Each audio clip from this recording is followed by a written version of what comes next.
The Arbab Niaz Stadium in Peshawar. Pakistan and West Indies ready for the first battle, and leading from the front, Wasim Akram. Back after that shoulder injury. I wonder if he will put 100% from the word go.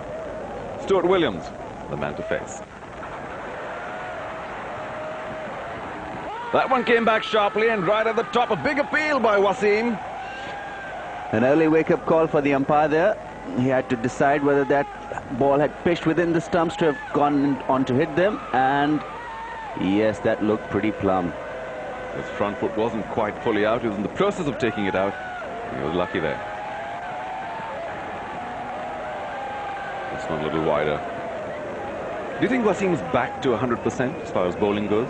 Well, he's trying his best really to go flat out. I'm sure this wicket will help him. A little bit of swing and moisture will help his bowling abilities. Along with the captain, here's Sohail and Anwar at the top. Inzamam ul Haq, the main batsman in the middle there. Moin Khan, always dependable. And Azhar Mahmood, easily the find of the season. Mushtaq Ahmed's back in the team as well. Again, wrapped on the pad. This was short and perhaps going down the leg, but Wasim is certainly causing Williams some problems. Play started about a half hour later than regulation time because of dew on the outfield, and that situation is likely to continue this time of the year in Peshawar. Yes, heavy atmosphere this time of the year is the usual thing in Peshawar, and that is the reason why Wasim is causing problems here to Stuart Williams.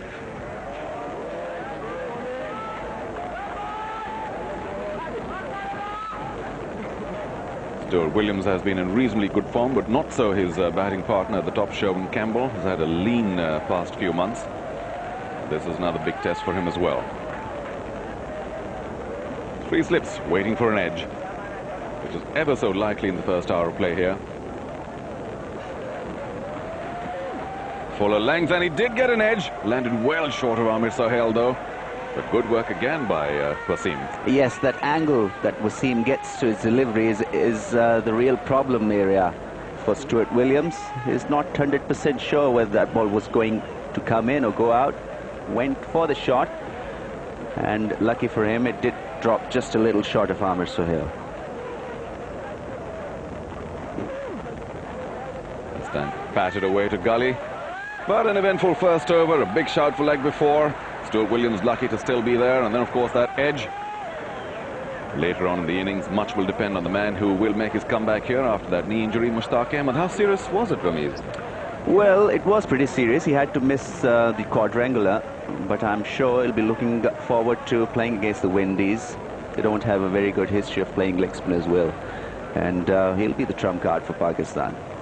For the West Indies, Campbell Williams at the top, Chandrapal, dependable, but a little short in runs recently. And of course, much will depend on Brian Lara. That was the appeal, the last over. Yes, the front foot there, just getting out before the ball had hit him. Pretty close shout. Now, Waqar Yunus has made way for this young man, Shahid Nazir, who comes back into the Pakistan team. A bit of a surprise, Waqar Yunus not being there. Yes, a big surprise, in fact. But Shahid Nazir, a good prospect for Pakistan cricket, does have this ability to move the ball away from the right-handers. And I'm sure he'll be looking forward to grabbing this opportunity with both hands. And he's bowling to Sherwin Campbell, who, as we said, hasn't really been among the runs of late.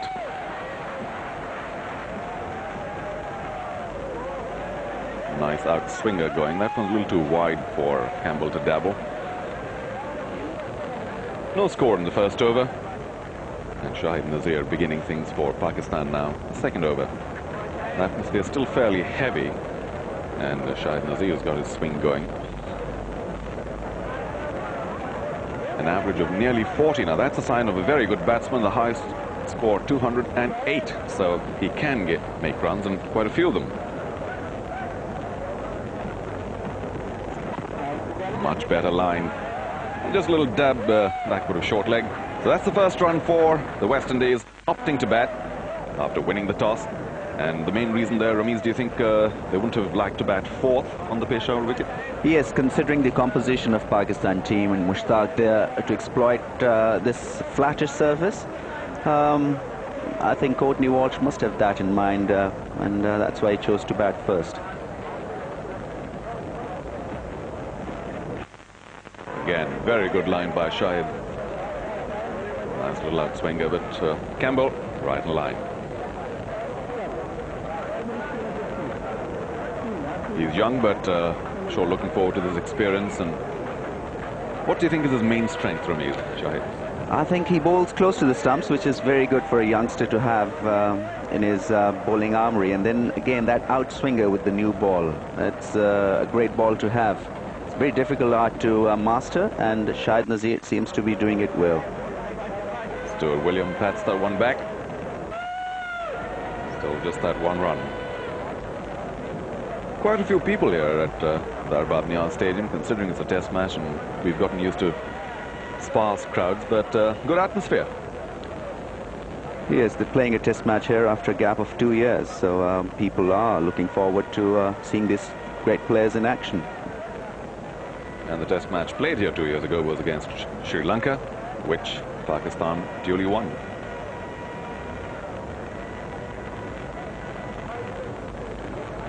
Again, that outswinger, this one had width, and Stuart Williams latched onto it. 4 runs through the covers.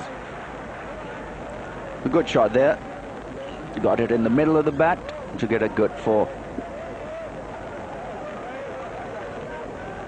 Akram, 317 wickets. Nearly had another in the first over. And he'll consider himself very unlucky. That was a big appeal.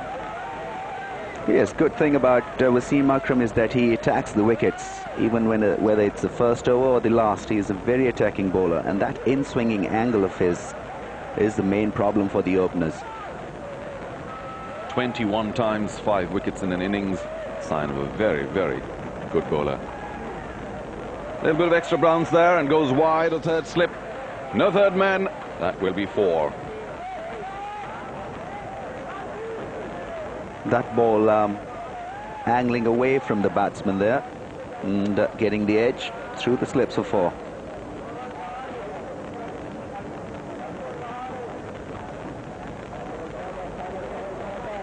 Well wide. He does get the outswinger going, and of course if he keeps it around off stump, it could do all sorts of damage. Yes, the eyes do lit up on a flattish wicket when you get it up there, but then that outswing can cause the downfall. He's got a nice shape on that ball, Shahid Nazir. He's come up after an injury. Hasn't been consistently fully fit in the last 6 months. Things going along quietly so far for the West Indies. An edge. Yes, it is. The umpire's given him out, so that's the first wicket gone for the West Indies. All very slow motion there. The ball was wide. Stuart Williams went for it as he had earlier against Shahid Nazir. And the West Indies losing their first wicket. Big blow. Yes, pretty ordinary footwork there from Stuart Williams. Drawing him on the front foot, chasing a wide delivery. That outswinger did the trick again for Shahid Nazir. Beautiful piece of bowling. Moin Khan virtually caught that at second slip. And Stuart Williams gone. The score for the West Indies, only 9 runs. The things not quite working out for them. Just 4 with that one boundary. Court Moin bowled Shahid Nazir. They'll be celebrating their early success. And of course, the West Indies had chosen to bat, so they were looking forward surely for their openers to carry them through the always tricky and dangerous first hour of play. Wasn't to be. Yes, he would have done better with that one. Stuart Williams, a wide shot played to an outswinger, and a neat catch taken by Moin Khan. They're bowling close from the stumps, and that outswinger did the trick. Wasn't much of a deviation off the bat, but of course everybody in the slip cordon, and of course Shahid Nazir was very, very confident.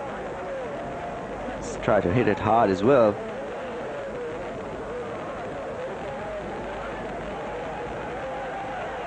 So early success for Pakistan, and in comes Shivnarine Chandrapal. Some great innings already in his young career, especially along with Brian Lara. one of the mainstays of the West Indian batting now. Very compact, great defense, doesn't always score runs quickly, but an average of nearly 52. How can you argue with that? Just that one century and 14 50s. What a relief it was for him to finally get that century back in the West Indies earlier against India. 9 for 1, the West Indies, and in a bit of early trouble, but they've got just the right batsman to help them get out of it. Chandrapur. Shahid Nazir fired up after that first wicket. Ooh, now that could be close. He didn't play it at all. And had a nice little curve, the ball. Yes, with the lunging shuffle, there's always a chance of missing the line of the ball. As you see here, Chandrapur, big shuffle there, and was lucky that the ball didn't pitch within the stumps to have gone on to hit the stumps. A good decision by umpire Shepherd there. But a dangerous ploy to have up your armory as a batsman. You don't do that on Pakistani wickets. On flattish wicket, you need to play a bit more forward down the line rather than shuffling across. Chandrapur trying to get over the early blues, and Shahid Nazir steaming in again. Oh, he's bowled him, and that seemed to be through the legs. What a terrific blow there for Pakistan. 2 wickets down, and Shahid Nazir, the early star. We said that Waqar Yunus wasn't there. Shahid had replaced him, but he has done justice to his selection. The crowd, of course, delighted. Well, as I was saying earlier, a big shuffle can cause you to lose the line of the ball, and in case you miss the ball, it can also make you look very silly. That certainly looked very awkward, and the man who might have taken the West Indies to some safety, out for no score, bowled Shahid Nazir.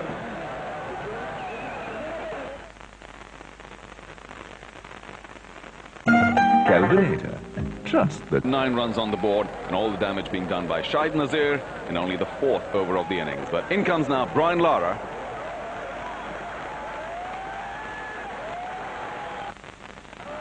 He's across as well, but managed to get the bat, and that could be a single.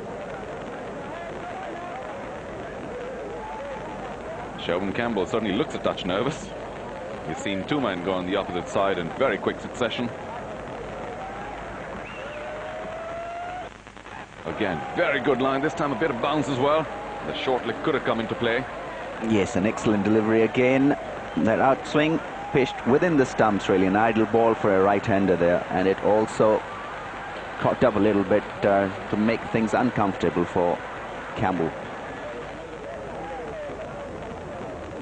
Had a lot of batting success, Moin Khan has. Wasim Akram. Very elegantly turned. Wide a fine leg, and he should be looking for 2 there, and he'll get them. Score moving along to 16. A little bit of repair work going on to that early damage. 9 runs and 2 wickets down. Surely not the start that the West Indians were looking for. And this man, of course, causing all the damage.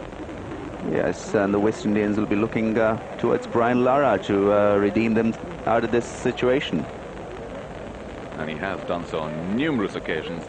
Why not once again? Lara has been in reasonably good form. The West Indies didn't win any of the matches in the quadrangular, but he scored quite a few runs. Yes, he's a class player, but he's facing a class bowler as well, Wasim Akram. So it's a good contest going on there. Lara taking his time. Oh, once again going across, a big shot by Wasim. That might have been a touch high, but all this going across is not helping. Yes, I think this ball was going down the leg. Good shout nevertheless. And a touch high as well. Well, you could sort of see the leg stump, but umpire Niaz unmoved. Said Shah unmoved.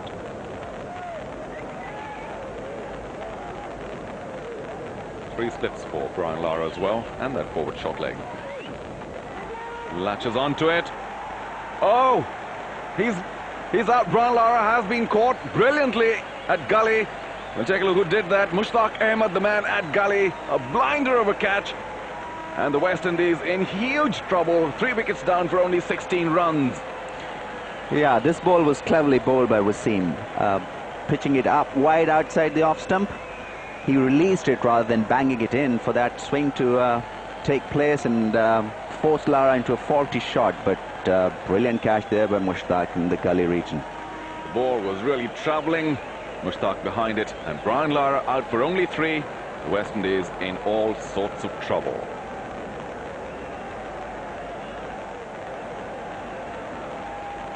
One dependable batsman out, the other one coming in. He's been up and down really, Carl Hooper. A brilliant century in the quadrangular, the first of that tournament. Let's see whether he can repeat his form. His side in desperate trouble thanks to Brian Lara's exit. That's the ball. Yes, pitched a little wide there, and a good neat catch by Mushtaq in the gully. It was to Mushtaq's left, not his natural side. The ball was travelling very quickly, but a great catch to get rid of a great batsman.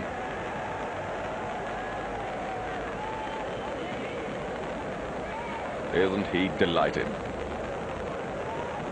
So Mushtaq already in the game, and he hasn't even started bowling yet. A loose shot there by Brian Lara, and Pakistan skipper now joining Shahid Nazir and causing damage. A big wicket there. Beautifully caught by Mushtaq.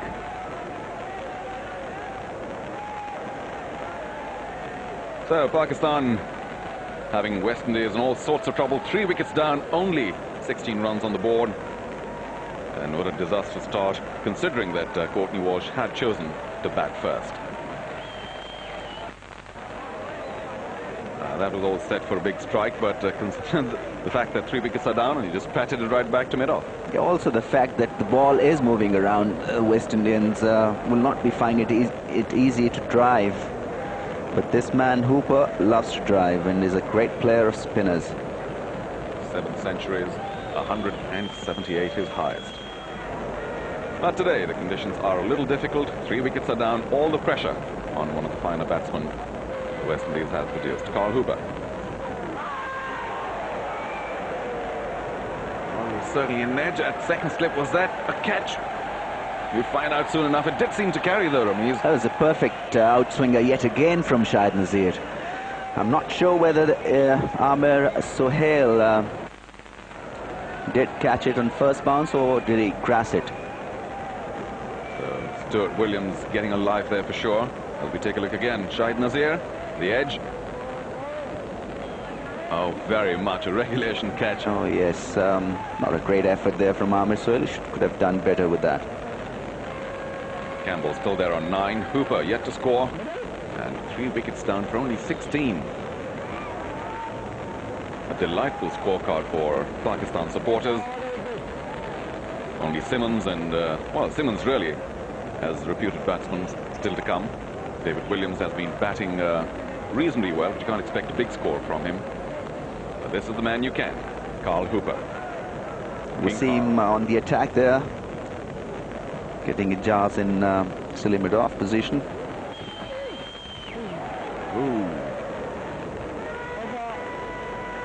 Wasim completes yet another fine over, almost inducing an edge, but Carl Hooper's still there. Yes, that angle, brilliant angle of Wasim Akram. The corridor of uncertainty there, off stump. Playing down the wrong line, Hooper was beaten all ends up.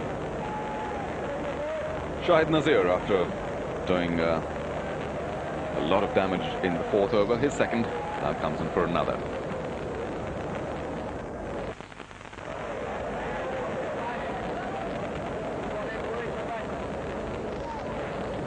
That's the right way to go about things, Carl Hooper.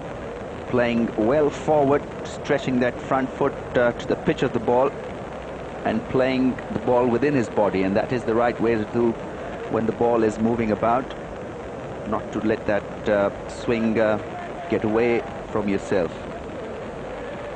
Now they've brought in sort of a short curve, almost a silly mid-off for Wasim Akram, not so for Shahid Nazir. Perhaps they can afford to attack a little more. Oh, another big swing, just like Stuart Williams earlier. Hooper lucky not to get an edge. Well, looks pretty juicy when the ball is pitched up there for the drive, because there's nothing much in the wicket. But then that movement which Shahid is getting is causing all the problems. He's obviously fairly quick as well, because Hooper seemed late on that stroke. That's good attacking bowling from Shahid. 2 wickets already for the young man.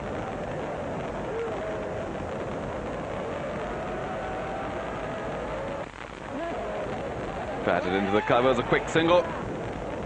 In the end, fairly easily taken. And Hooper moves on.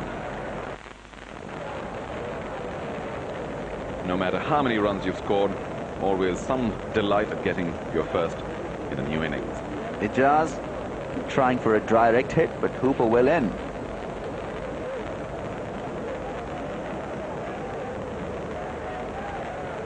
Hooper was in by a mile, and the throw was wide by a mile. Wasim Akram. Oh, that one came in just a touch. Another big shout. Is turning out to be a great day for shouts for Wasim Akram. But umpire Shah still unmoved, Ramesh. This is a good decision from the umpire this time. For pitching on the middle and leg and then moving down towards the leg side.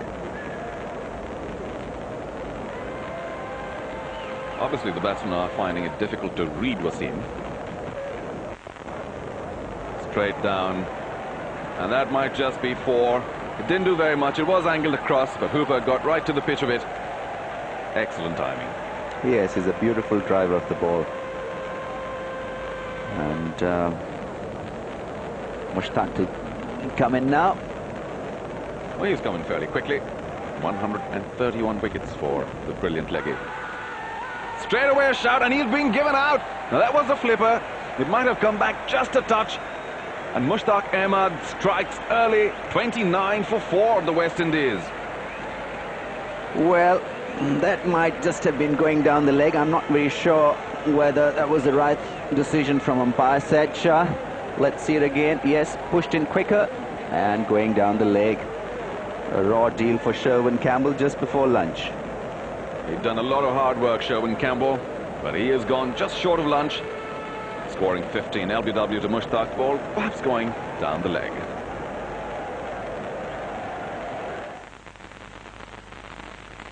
Are, of course, the biggest damage. They're out for only 3. Hooper there on 7. Simmons joins him. He has yet to score. This really is the last recognised pair for the West Indies. Williams and Lewis. Bishop Ambrose not really expected to score too many. And who alone knows, we might even be looking at a lower than 100 total here. Mushtaq lucky to get that first wicket. The ball perhaps drifting down the leg side. But he is such a competitive bowler. Here's the follow wickets. A sad story for the West Indians. 4 down for only 29. And with Mushtaq bowling, more to come maybe. Certainly things don't look too good for the West Indies. Phil Simmons, though, plays spin reasonably well. Very hard-hitting batsman. Big fella. The average not doing his batting prowess any justice.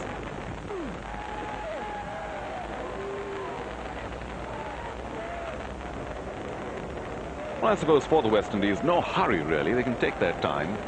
Yes, I think they need to develop a partnership here.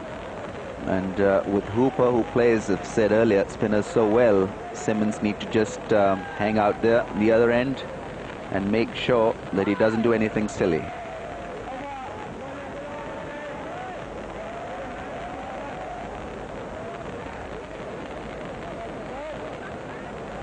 Azhar Mahmood off lunch. One maiden given away just a run. Great talent.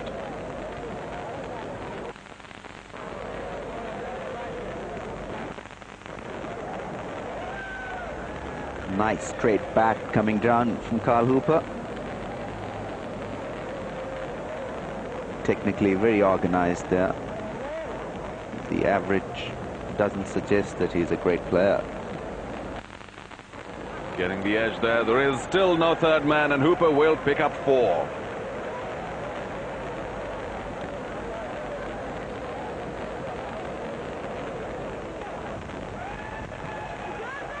Mushtaq Ahmed has taken the 1 wicket so far. shown Campbell. 33 for 4, the West Indies.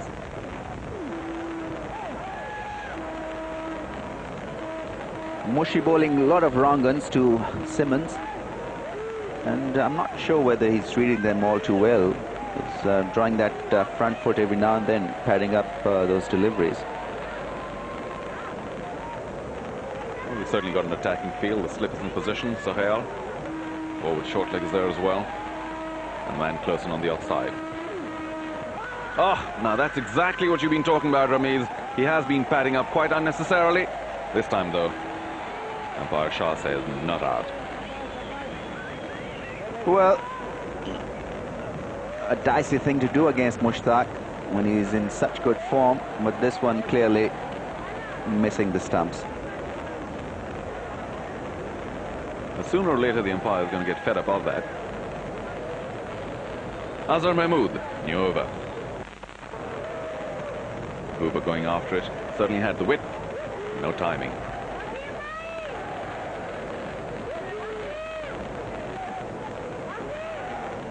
All of Pakistan must be delighted with Azhar Mahmood's debut against South Africa, scoring that brilliant century and then remaining not out in the second innings as well with a half century. Yes, it's been a great find for Pakistan. All along they were looking for a quality all-rounder, and they've got one now in the shape of Azhar Mahmood. That ball was up there for the drive, and Hooper does full justice to it. 4 at long off.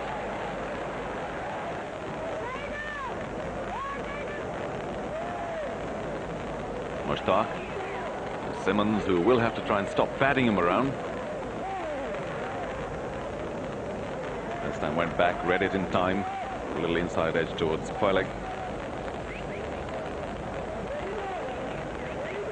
38 now, so very, very slowly the West Indies moving ahead in that repair job. 4 down with virtually no runs on the board. What a disastrous start. Yes, it'll be interesting now how Hooper takes on Mushtaq.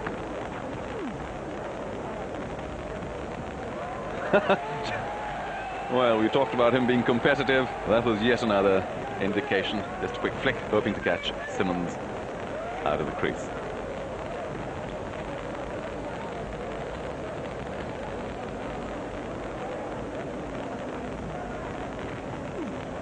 Stepping out, Hooper, that made it look quite so easy. That's all the way 6 runs for Carl Hooper. A quick little shuffle. That was a brilliant stroke. Yes, indeed it was. Nimble footwork, coming down the wicket, the right time, picking the length really well, and middling it to go miles. That was a huge blow. And I wonder if those close-in fielders might now be moved out a bit.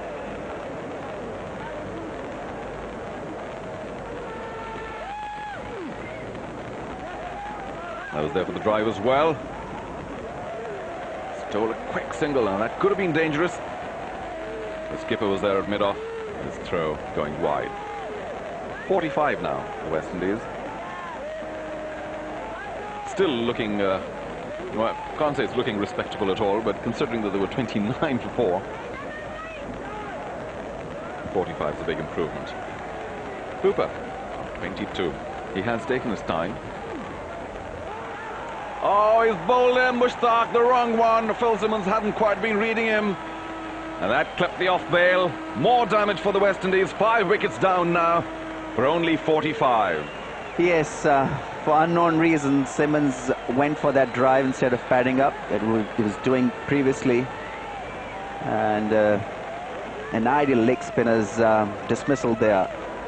Ball tossed up, the wrong one. Cajoling him to go for the drive, which it did, and a big yawning bat pad gap had the stumps shattered. That was brilliant work by Mushtaq Ahmed. Phil Simmons walking back after what we must call a failure. Just 1 run, and Mushtaq picking up 2 wickets at this stage for only 8 runs.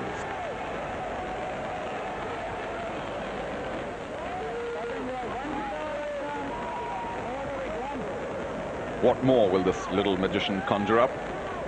Gotten rid of Big Phil for only 1, and now little David. Not an average to write home about, but the West Indies need him. Again the wrong one, a big shout. And umpire Shah is quite a not outer today. Well, that was going down the leg. Azhar Mahmood.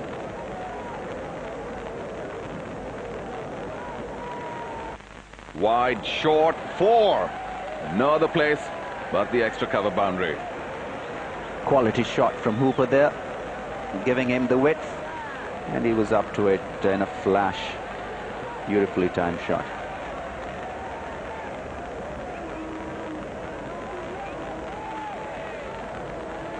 There, the arms coming down well, wrist rolling over through the covers. I must say it was uppish, but there was nobody there. Finding the gap and finding the boundary. So Hooper moves on to 26. Lots of boundaries in that 26 already. And the West Indies on the verge of getting to 50. Oh, a great stop there at Gully. Mushtaq stopping a certain 4 there.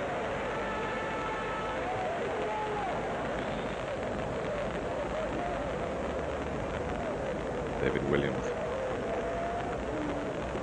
Let's see whether he can pick Mushtaq. Again, he didn't quite seem to. Wrong one. Yes, Mushtaq is persisting with his googlies. Bowling closer from the stump. And this one again going down the leg.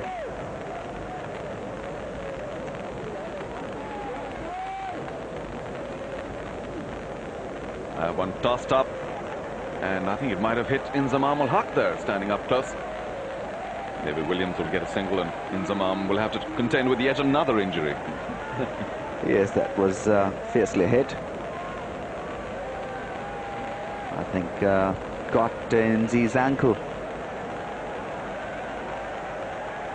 There, Mushtaq giving it a full loop. And Inzi coming in the way, his foot. The last person Pakistan might want injured is Inzamam ul Haq. Looks to be in pain there, Inzi.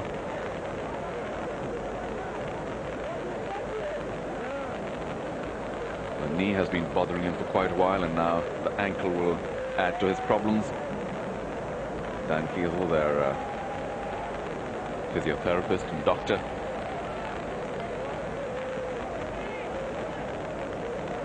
A nightmare delivery for the fielder there.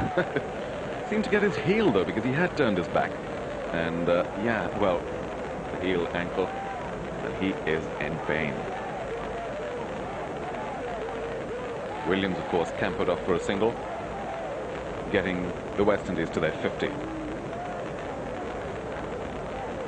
Quite a bit of drama already at the Arbad Niaz Stadium.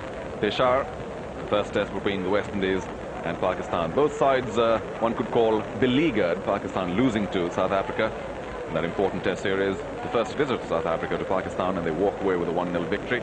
And then in the quadrangulars, Pakistan failing to make it to the finals, and the West Indies failing to win even a single match. So this, of course, is a big test now for the two teams.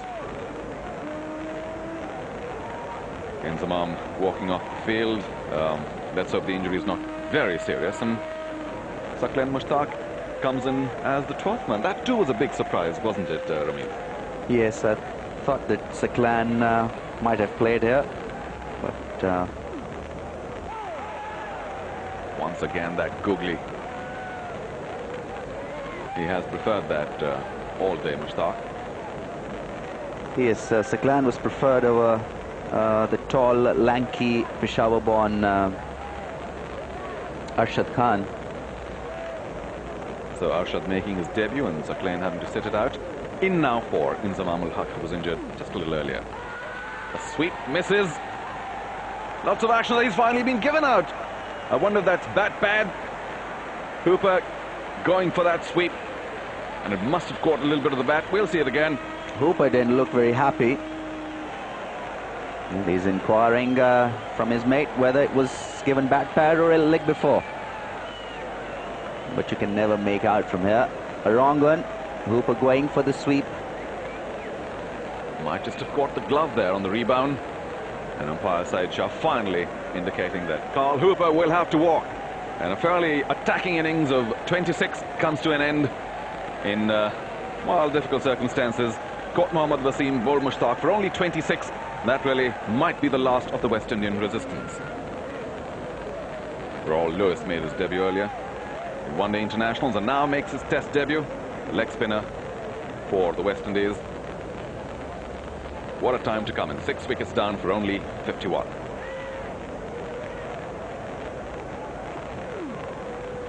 Oh, offering no stroke. That might have been close. Oh, look pretty close. Raul Lewis learning from the other end what it is like to face a genuine leggy. It pitched within and looked as if it might have knocked the middle stump over, but Said Shah there vociferously saying not out. Well, looked a little bit desperate there, but he connects very well, and that's 4.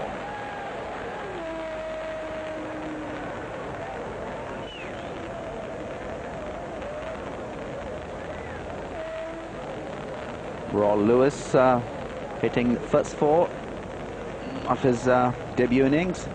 It's a nice way to get off the mark. Again, the googly. No stroke. And therefore no runs. The West Indies 58 now. But in the process, losing 6 top-order wickets. I wonder how much their tail will wag. It still looks entirely possible, Ramiz, that they might fold up below 100. Yes, they'll be disappointed with that total. Chose to bat first.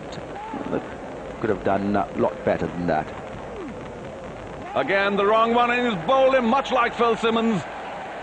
That was brilliant work by one of the best leg spinners in the world, Mushtaq Ahmed, getting rid of Raul Lewis. Yes, a looping wrong one once again, bowled by Mushtaq.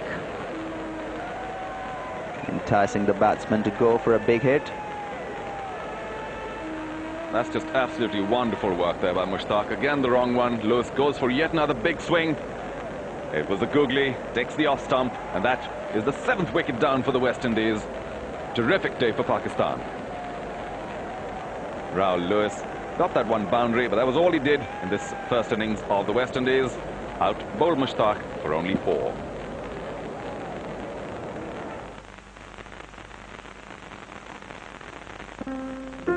His team will be eternally grateful. On the other end, David Williams, keeper, going along well so far. Hasn't really been stroking around the ball too much. Oh! And finally, the leg spin. Mushtaq goes up for another appeal. Williams was in. A great leg spinner from Mushtaq.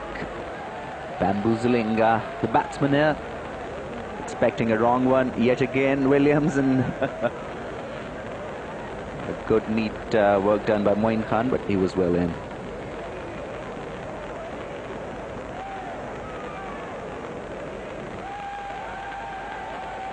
(63 for 7), the West Indies. Makes very poor reading. Goes for a big sweep and a big shout as well. That might go all the way. Yes, it does. So 4 runs there for the West Indies. A little lucky. And it did seem to get a touch. Yes, it's an effective way to play leg spin, especially in India and Pakistan. Sweep shot is a handy shot, and Mushtaq appealing yet again. That seemed to be all bat. Very inside edgy. But 4 runs for David Williams.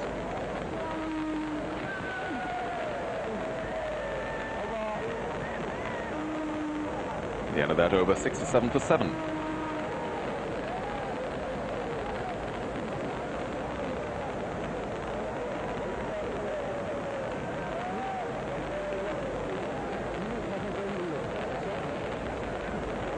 Talk about balcony seating. There was a lot of dew on the ground early in the morning, and play had started half an hour late.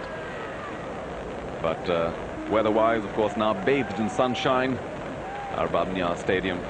And for the home side, for the home crowd, plenty to cheer about. 7 West Indian wickets down, very little on the board.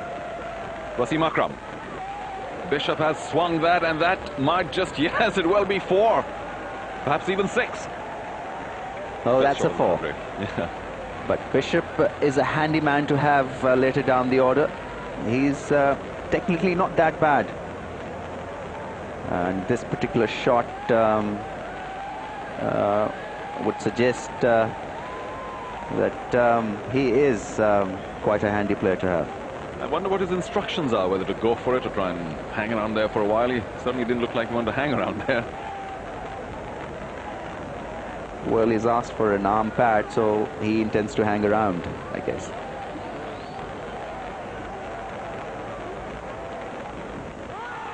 Oh, that might be just wide of the leg stump. Yes, going down the leg. But a good shout nevertheless. They're clearly missing the leg stump. Once it pitches outside the leg stump, it's really very difficult to try and get a decision. Shahid Nazir.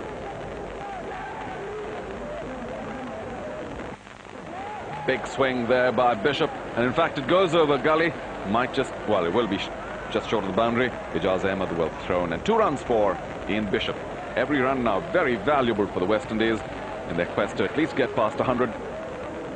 91 now for 7. That's intelligent cricket from Bishop. It was there to be driven, and he went for the shot over the top of point. Ijaz had to chase it.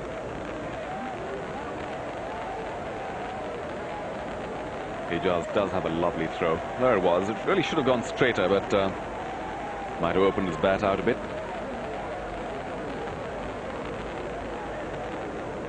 The big man enjoying his batting.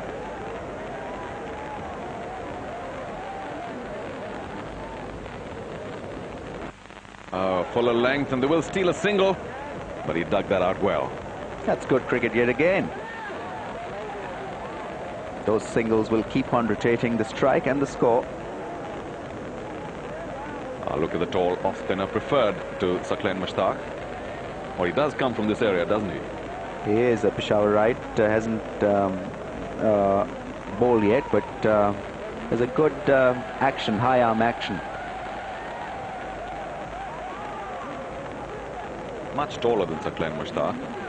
Well, we have some repair work being done there by the groundsman.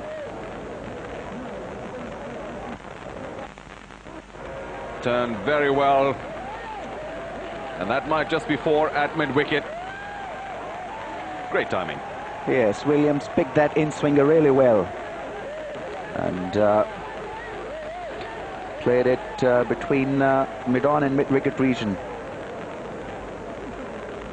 So the West Indies 4 runs short of 100. They'll be happy to get there, having opted to bat first here at Peshawar in the first test.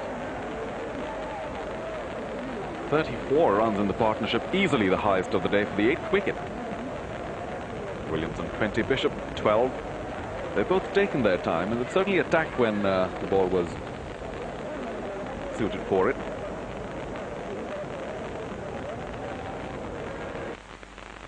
Again, turns it to leg. Be a single this time. These are precious runs being scored. 1 wicket for the skipper, 2 for Shahid Nazir in that terrific 4th over of the innings, and 4 for 18 for Little Mushy. What a terrific innings he's had so far. So the debutant now in action, Arshad Khan, who comes from Peshawar. Let's see whether he can join the party. A little bit of turn straight away. That would have been a terrible dismissal indeed. Williams got back just in time. It helps that he's the keeper, nimble feet. Yes, Arshad Khan would have given anything to get that wicket.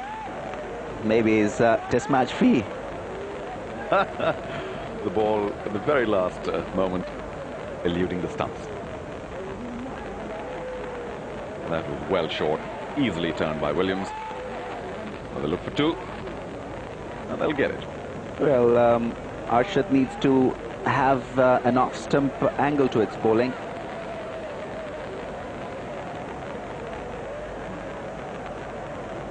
99 for 7, the West Indies, Azhar Mahmood. Digs one in, Bishop goes for it. Did he get an edge there? Mushtaq seems to think so. But David Shepherd doesn't. Hit his shoulder. A good faster one from Azhar Mahmood. And Mushtaq, they're catching the ball off the shoulder.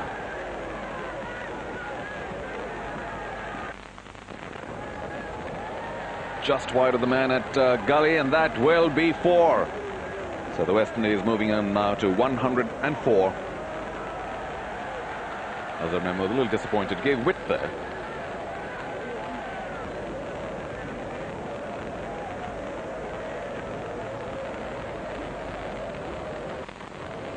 Bishop goes for it again. Good stop there this time.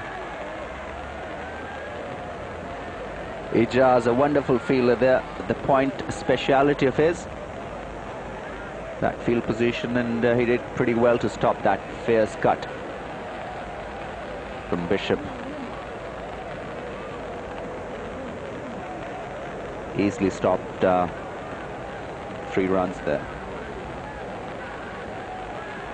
Azhar Mahmood looking just a touch worried. He'd like to get among the wickets as well. Oh, he's bowled him. There we are. Azhar Mahmood joining the party. 106 the West Indies for 8 now. And it couldn't get worse. David Williams, a brave, bold, defiant little knock coming to an end. Yeah, it's an unlucky way to get out. He did pretty well to stage a comeback for the West Indians here, along with Ian Bishop. But that ball hurried on to him a little and then played away from his body as well. Azhar is delighted. David Williams is not.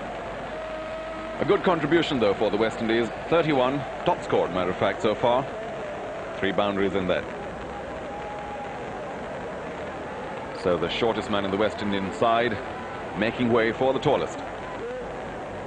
Curtly Ambrose, highest score of 53, so he can score a few runs. Loves to go long handle.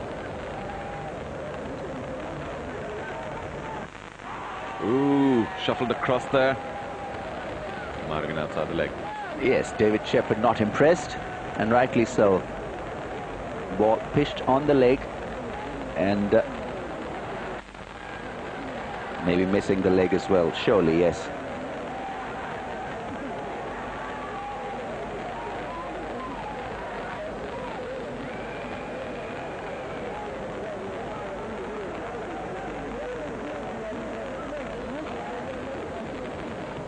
Well, that must have slipped off. But Ambrose was equally surprised, just patted it down to Gully.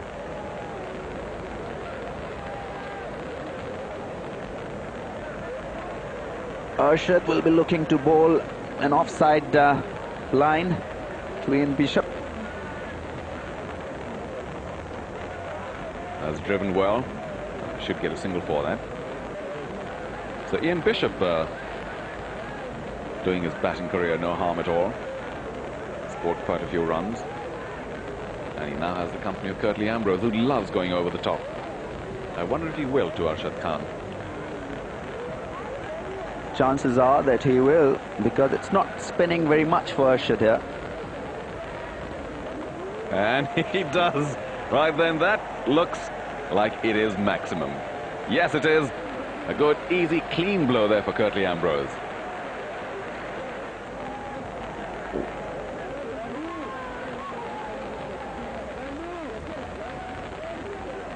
Ambrose this time stepping out and going for it again. Is that 6? Yes. So, well, that's 4. Landed just short of the boundary. And Curtly Ambrose now deciding that enough is enough.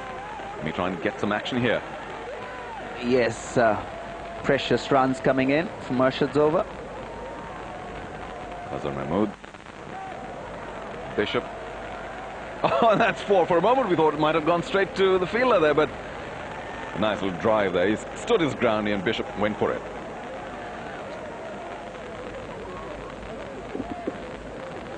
Moshi coming in to make sure West Indians don't go beyond 150. There's every likelihood of their being dismissed well before that. But from the sign of things right now, Curtly Ambrose and Ian Bishop are getting along, at least against the spinners, quite well. Yes, absolutely right there.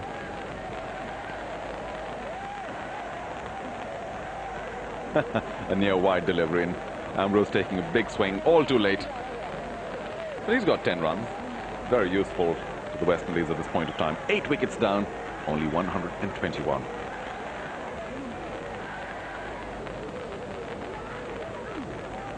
Again, he dances down. Again, the straight blow. And that will be 6 again. So Curtly Ambrose, well, he's helping himself to quite a few runs here. That's an effective way to go about things, isn't it? Azhar Mahmood. It was all very slow motion in there. But eventually turned for a single. It's difficult to get over the top of Ambrose's head.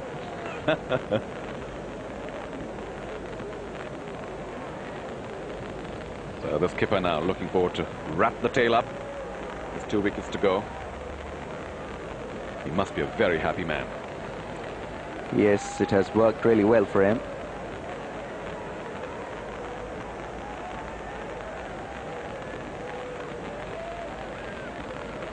Azhar Mahmood has also been among the wickets. 129 for 8. Oh, bowled him. The ball was short. Bishop went for the pull. The ball didn't bounce enough, and that is the 9th wicket down for the West Indies. Bishop had done a fair amount of work. Had he stayed on longer, the West Indies might have hoped for more. Yes, also an inside edge maybe there. But a good wicket to have. Bishop, a tidy tail ender.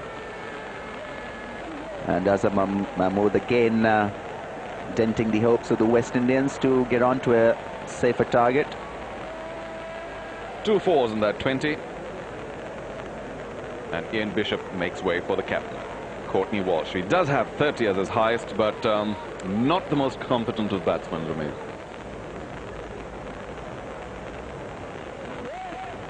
Full toss, and he's made the most of it. So 4 runs for the skipper. Takes his side closer to 150. Yes, he looked pretty competent there then.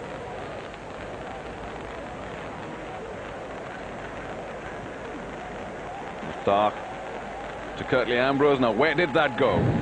It's certainly not here. It's gone for 4 on the leg. Wide Yes, or mid-on. Mushtaq. Did he get back in time? He seemed to. Well, that should be interesting. Enticing him once again to go over the top.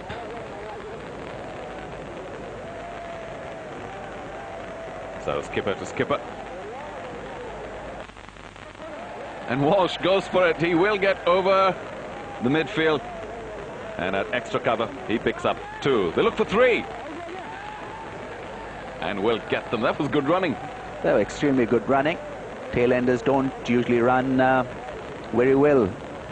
But good early calling made that 2 into 3. Stark.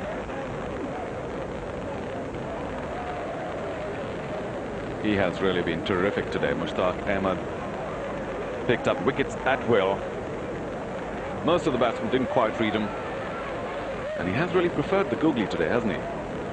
Yes, I think the West Indies have not read the wrong one really well. A genuine leg spinner. And, well, he's been given out. Curtly Ambrose. Now, Syed Shah hadn't given very many outs earlier in the day, and that looked just a touch dicey. Yes, that looked not out to me, if you want my fair opinion. Pitched within the stumps, however, but clearly would have gone over the stumps there. Tall man Ambrose. Well, that's spun quite a bit too, so it might have avoided hitting the stumps at all. Anyway, that was the last wicket for the West Indies, and they are all out for 151. That'll have to be a miserable total for Courtney Walsh, who won the toss, elected to bat in this first test. Just that 31 by David Williams at the bottom. Hooper fine 26, not nearly enough. And then great rearguard action by Bishop and Ambrose, 20 and 30. That made a bit of difference there towards the bottom. 151, West Indies all out. Yes, Mushtaq doing the damage there with a haul of 5 wickets, 5 for 35. Look at those figures. Backed up well by Shahid Nazir and Azhar Mahmood, and Wasim also chipping in with an early wicket. But Arshad just bowling 4 overs for 14 runs. Overall, a great performance with Pakistan. Starting out trying to protect that 151, a very, very low, near miserable total. And 20 of those runs coming off Curtly Ambrose. 2 towering sixes when he was there batting for his country. Now looking forward to pick up an early wicket. The light is beginning to fade, and this is still just day 1 of the first test. Raul Lewis on the boundary. Good work at ball, short leg. Well, the pace should suit Saeed Anwar's batting here. He loves to drive square of the wicket. And although the new ball will be a testing time for both of them, but I think they should relish batting on this Peshawar wicket.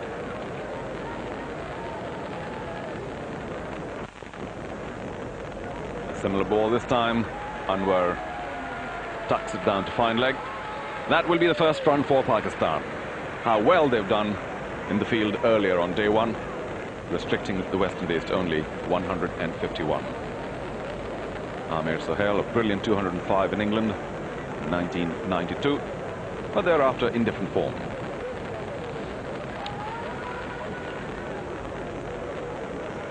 Well, Amir will be looking to get a good score here. It's a comeback test match for him also. Just played a test against South Africa, the last one, which Pakistan lost.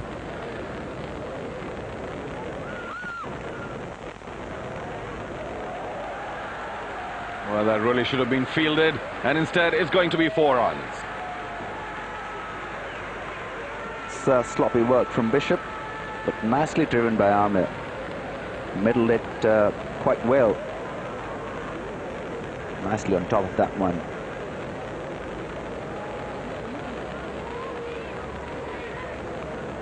So Amir Sohail picking up a boundary, courtesy Ian Bishop.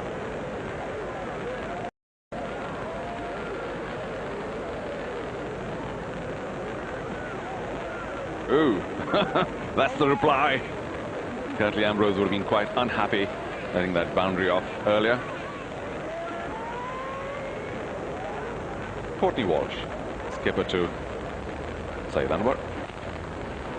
Turned quite easily to square leg. That might be at least a couple, if they could only get out of each other's way.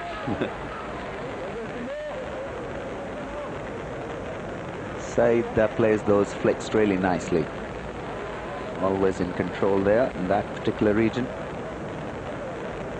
Despite playing it very nicely, he practices the stroke again.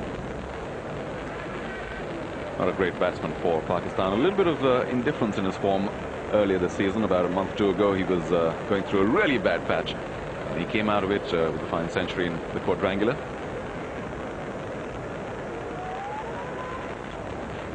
Again, that turn, this time timed better. It might even get all the way to the boundary.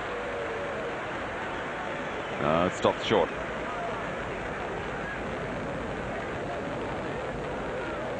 Good wristy work there from Saeed Anwar yet again.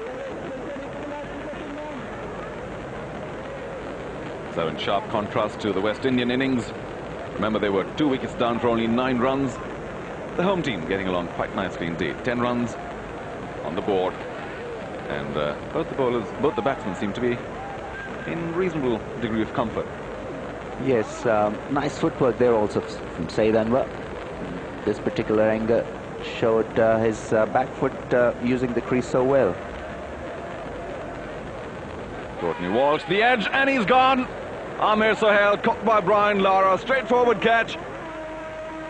And the West Indies take their first wicket. Yes, Amir got a good one there from Courtney. Ball angled across to him. The only criticism that could be labelled against such a shot, the angle of the bat, facing the slip cordon instead of front of the wicket, maybe towards mid-off or cover region. Amir Sohail on his comeback, out for 4. Protecting a total of only 151 is going to be a very difficult job, but the West Indian skipper starting out in style, getting rid of Amir Sohail. Ijaz Ahmed has had an up and down past few months. Yes, he's been having some problems early on in the innings, shuffling way across his off-stump times. As he did on that occasion too, but ball found the bat, and right in the middle. 306 wickets for the big man. Nearing the end of his career, 34 years old, played 73 test matches. He might have played a few more, and I wonder if he's got a few more to play now. He certainly works very hard.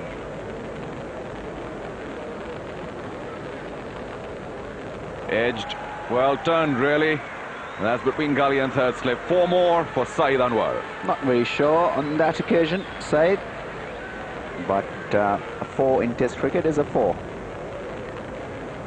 Consultation there. The light does seem to fade very quickly in Pakistan the minute the sun threatens to go down. Yes, in November and December, this part of the year, it does go down very quickly. And as a matter of fact, play has been called off, so we're well short in terms of number of overs. But that's the story on day 1. Saeed Anwar not out on 10. Ijaz yet to score. But one success for the West Indies, getting rid of Amir Sohail. Kotlara bowled Walsh for only 5 runs. Ambrose not successful so far. What a great day for Pakistan, bundling out the West Indies for 151 only. That's a very, very low score. Of course, Mushtaq doing most of the damage, picking up 5 wickets, but also the medium pacers doing very well indeed. But West Indies did fight back, and they've got that one vital wicket of Amir Sohail, so 14 for 1 is the score as we end play for Pakistan. They still have a long way to go, but they are looking good. Let's see what happens on day 2, and that's what we will pick up right after the break. He's going along very well. 81 now, and just that one wicket which they lost on the first day. Amir Sohail out for 4. Anwar and Ijaz both in their 30s. And things looking very good for Pakistan, Ramiz. Yes, they've got themselves nicely placed. A good partnership, 71 already. Both looking in fine fettle. Walsh hammered away. Ambrose is there. Oh, and is he? Now, that was a very poor effort in the field. It takes a lot for the tall man to bend, but he really should have gotten hold of that. Yes, a sloppy football there from Ambrose. Hooper. Full toss. Bad fielding again. The West Indies are certainly not sharp in the field. Another 4. Well, when you've already got 150 on the board, that's not the way to go about things. Raul Lewis to continue. He's looked impressive. Doesn't have a lot of variety, but does have his leg spinners spinning a long way at times. Certainly did not have a very good debut batting-wise, scored only 4 before he was bowled by Mushtaq off the wrong one.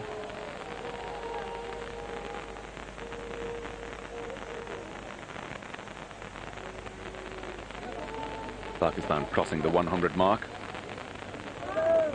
And Ijaz reasonably close now to his 50. Yes, he's played well. 99 balls for 46.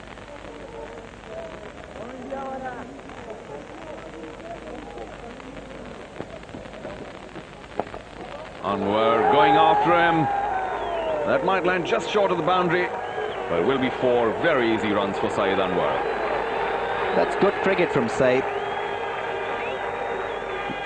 Raul had mid-on up front, and Saeed, like a true champion player, going over the top, taking the attack to the bowler. Mid-leg it nicely for 4. Raul Lewis, perhaps a touch unnerved by that. Beautiful wrists there as well, throwing that ball towards the long-on boundary.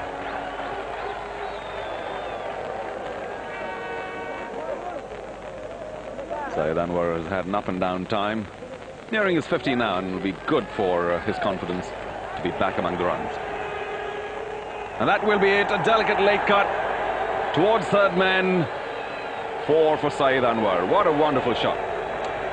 Yes, bit of width provided there by Raul Lewis, and Saeed loves them in that area.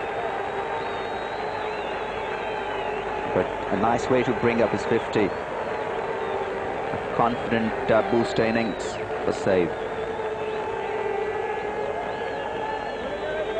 Harun Rashid, Wasim Akram, they'll all be delighted. Very good work by the Pakistan bowlers, getting rid of the West Indies for only 151, and now getting along quite nicely indeed at 119 for 1. Curtly Ambrose to Ijaz. Hammered away. That wasn't timed perfectly, but still enough in it to find the boundary. And Ijaz Ahmed moving on now to his 50. Great knock from Ijaz. Under pressure to deliver here. And how well he played this morning as well. 52 of 111 balls. A very strong square of the wicket player. And that particular shot suggests that he is a very, very good bottom hand player for Pakistan. He has had a lot of trouble shuffling across the crease off late. And he'll be very happy to get that 50 again.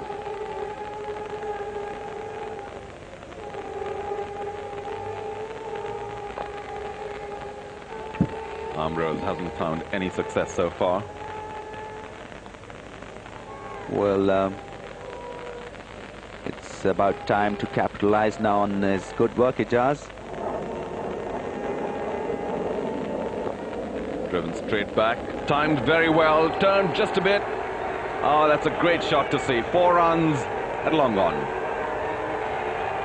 Yes, caressed that one nicely through mid-on, Ijaz. Well in control of that straight drive. Punched it rather than hitting it hard. Found the gap, and Courtney Walsh had no chance to stop that one.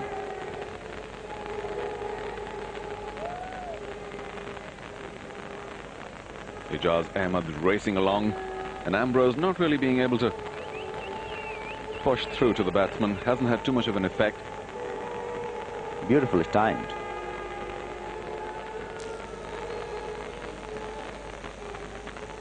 .128 for 1 now, Pakistan. And Saeed Anwar helping himself to a single at wide mid-on.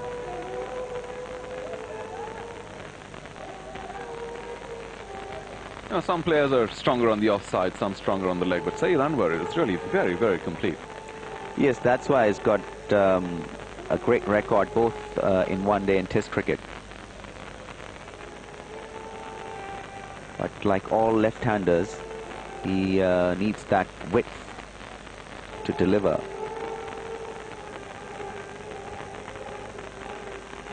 The off-spinner comes back into action, Carl Hooper.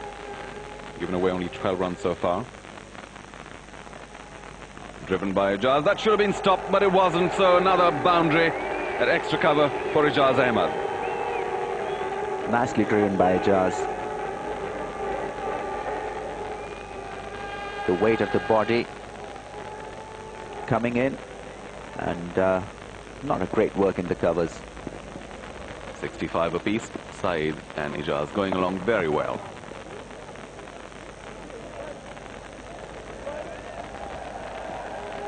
I think Captain Wasim Akram might already be thinking of how big a lead he would like. Yes, they're nicely placed there. Hooper continues, been getting a bit of spin. Saeed Anwar goes for the square cut, and he has been caught behind just the tiniest of edges. And Carl Hooper strikes for the West Indies just when Saeed Anwar was looking very, very good. He has tried to hit that one a little hard, Saeed. Found the inside edge, and a good neat catch taken by the wicketkeeper there. There, also cramped for a little bit of pace also. And a good low catch by the wicketkeeper. Saeed Anwar will be very disappointed. He must have been thinking about that 100, but it wasn't to be today. Out for a very useful 65. New man in Mohammad Wasim after the exit of Saeed Anwar. Now he too made a century on debut, so much is expected from him in Pakistan. That was against New Zealand earlier on. Ramiz, your opinion on his batting? Yes, I think he's a very good batsman. Tall, correct player. Likes the onside of the field to his liking. This one, Saeed Anwar's dismissal.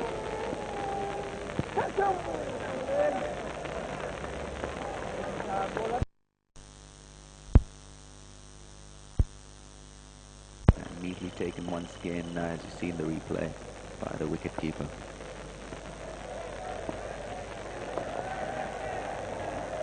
Mohammad Wasim opening his account with a single, just backward of square.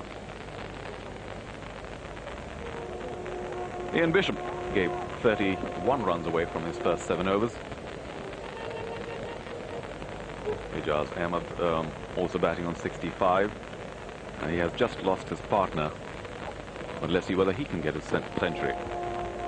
An edge and straight to first slip, so Ijaz Ahmed also going very quickly after Saeed Anwar. And 3 wickets down now, Pakistan for only 145. Good work by Bishop inducing that drive in the edge. A soft dismissal there. Ijaz losing his concentration and not there to the pitch of the ball. And the angled bat making that ball go straight in the safe lap of Carl Hooper. Bishop is delighted, but dejection there for Ijaz. Also out at an identical score of 65. Now, very often it happens when you lose one partner after a long partnership, the other one goes reasonably quickly. That's what happened. 10 fours, though, in that 65. Also taking 3 hours. Oh, he's actually still hobbling. The new man will be Inzamam ul Haq. He took a big knock on his ankle while they were fielding. Yes, Amir Sohail as his runner. That'll be interesting. But a brave move on part of Inzi. These West Indians bowling on a flattish wicket, but still could be a handful when you're handicapped. Things can go really bad for you.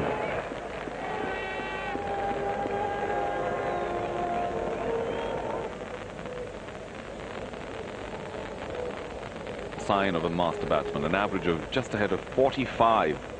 Terrific in contemporary cricket. He is a quality player for Pakistan, has been the most consistent player in the last 6 to 8 months. Incredible talent. There, Ijaz losing his direction. Neat catch by Carl Hooper. And the West Indies continuing to fight back now after only 151 in their innings. All might have been lost. They have taken 3 wickets. Bishop greets Inzamam ul Haq with that bouncer. Now, Inzamam is already injured, and he will want to stay out of harm's way. Ijaz there, the angle bat, making that ball go into the slips. And this one, first up, a short one. A classic fast bowler's reception to a man who already has taken a number of knocks, though lower down on his body, on the toe to be exact.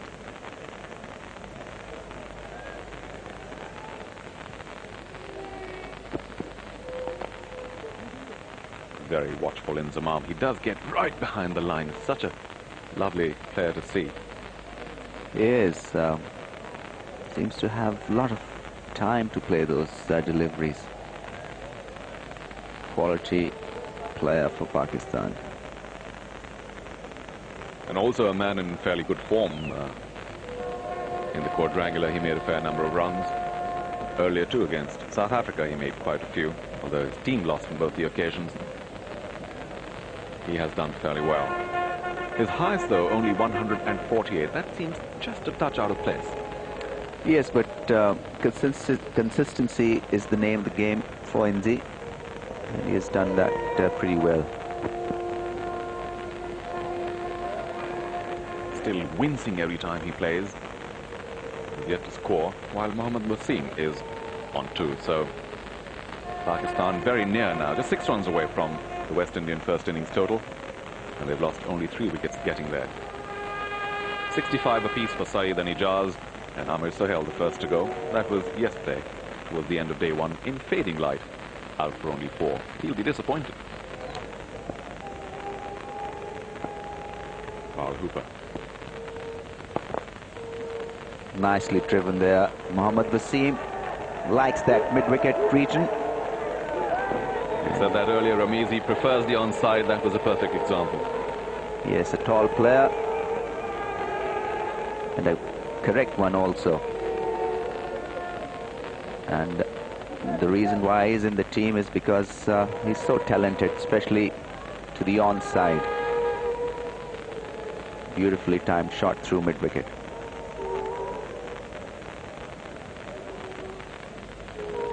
Adjusted his front foot, got right to the pitch of the ball, and was nowhere for the ball to go but 4. Inzamam is slow enough in most of his movements. Now with that injury, this is really slow motion stuff. Ian Bishop.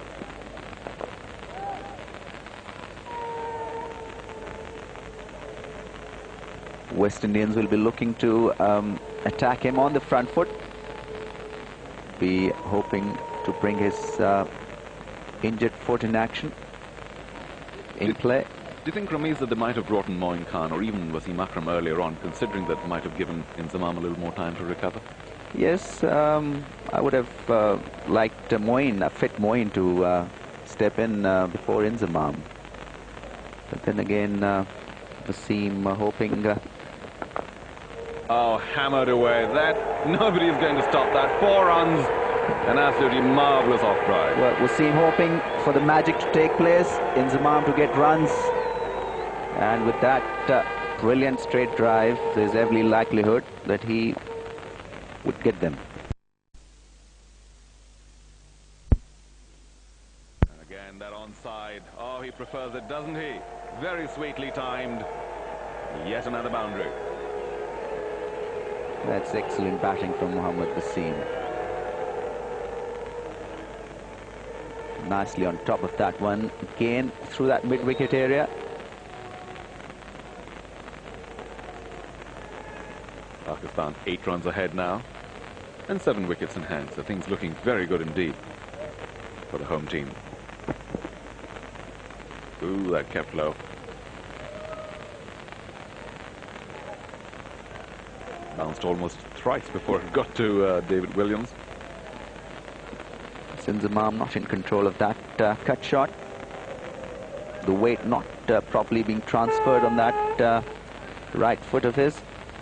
Drawing away as he's about to play that shot.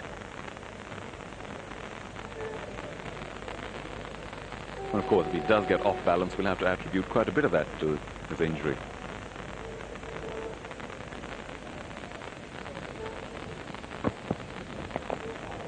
Well, that was a strange looking shot. It's up in the air, and Walsh drops that relative sitter, really, Ramiz. That was, we've said that they have had a bad day in the field, and that is the most prime example so far. Well, there's a technique to catch those skiers. First, you need to get beneath the ball, and then with soft hands, you normally try to give in as the ball is about to be dropped in your hands. But there, Courtney Walsh doing exactly the opposite. Never in control of that one. And jerking the ball out of his palms there. So a big life there for Inzamam. But he survived, he's still in there. And now Raul Lewis.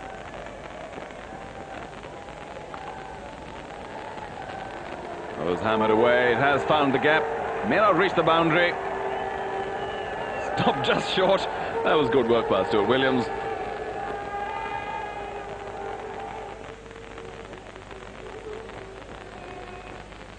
Oh, that was, well, not quite the wrong one. But Mohammad didn't read it at all. Yes, it hurried on to him. An inside edge fetched him 4 runs, 4 lucky runs. So Raul Lewis learning the flipper here as well. Well, He's gasping. He's so close of getting a wicket here. His first one in Test cricket.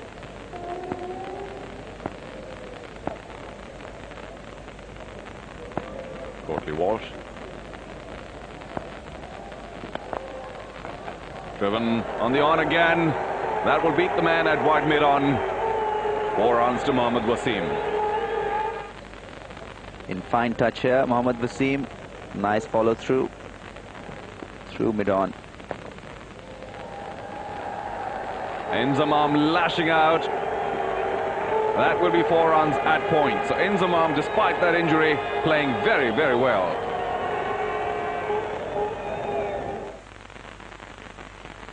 Eight runs, most of them those handsome on drives, and Inzamam on 13, looking very good too.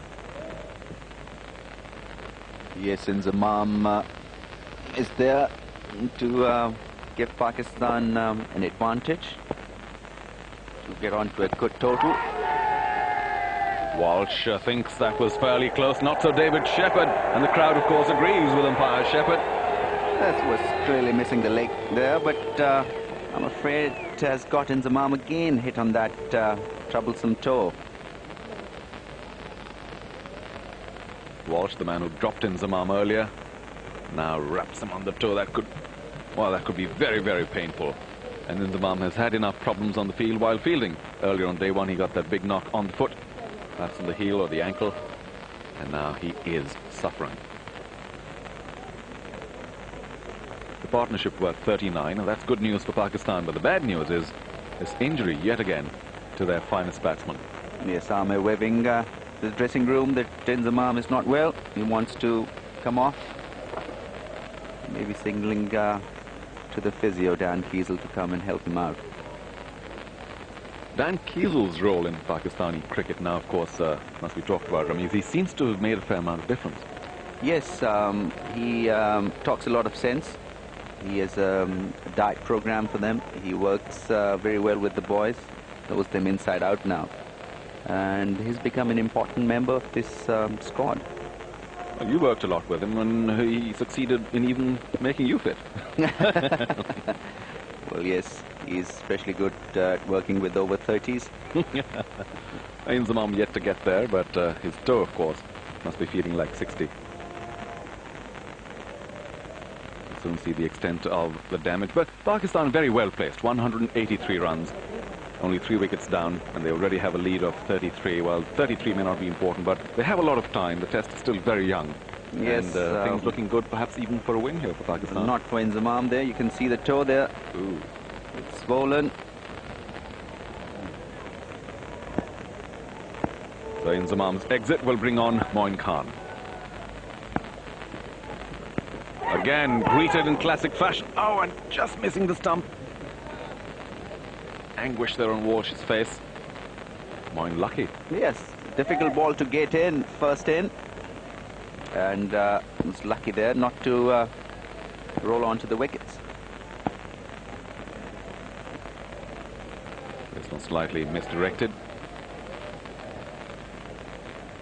Walsh picked up his first wicket. That was at the end of day one, getting Ahmed Sohail caught behind by Lara, first slip. You can see now in the picture as well. Walsh is bowling his heart out here. Moin not in control of that shot, shying away from that short stuff. Everybody else knew where the ball was, not Moin. And he was lucky there. Fuller length, Moin turns it. The fine leg for a single. Now that was just the kind of delivery that got Inzamam on the toe. Yes, that's right, and a good one to have after you've bowled a couple of short fish ones.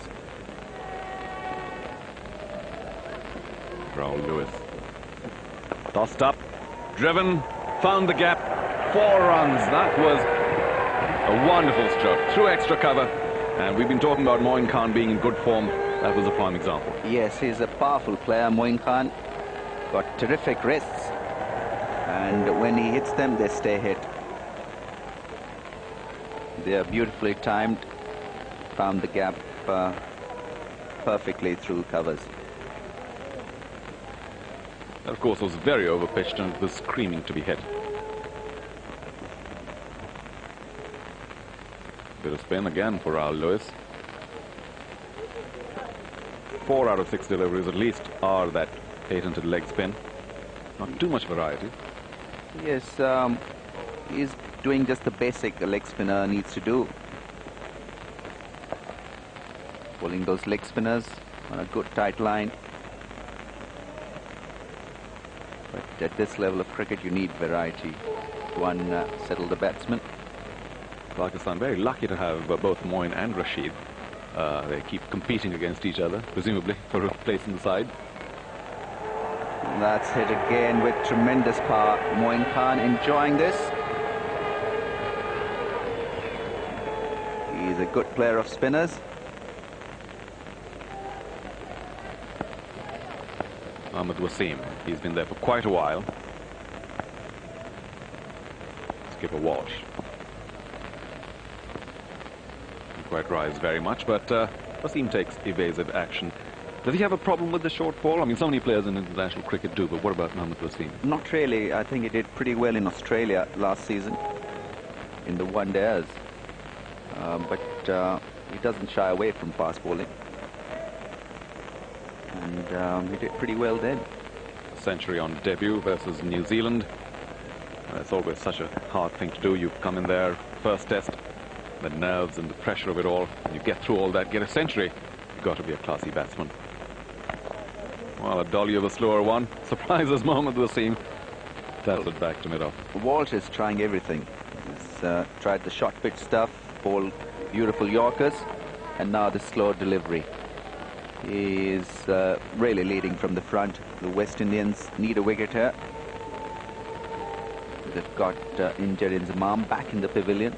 Another wicket will be real handy. Walsh, taking well in excess of 300 wickets, has all the experience and the variety of a really class fast bowler.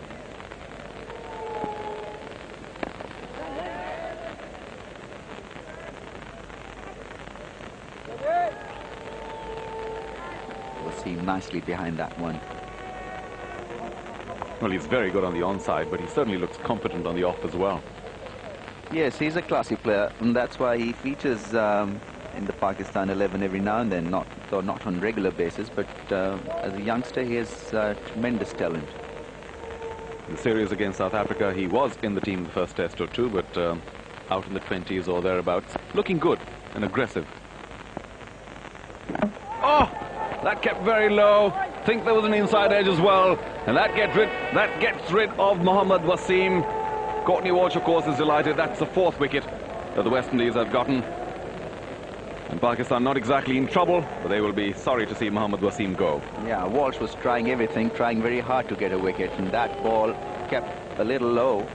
But then again, a dismissal in the 20s for Mohammad Wasim. There, the angle of the bat not suggesting that the ball would go anywhere else besides the stumps. A very dejected Mohammad Wasim. Scored only 28. Was looking good for much more. Bold Walsh.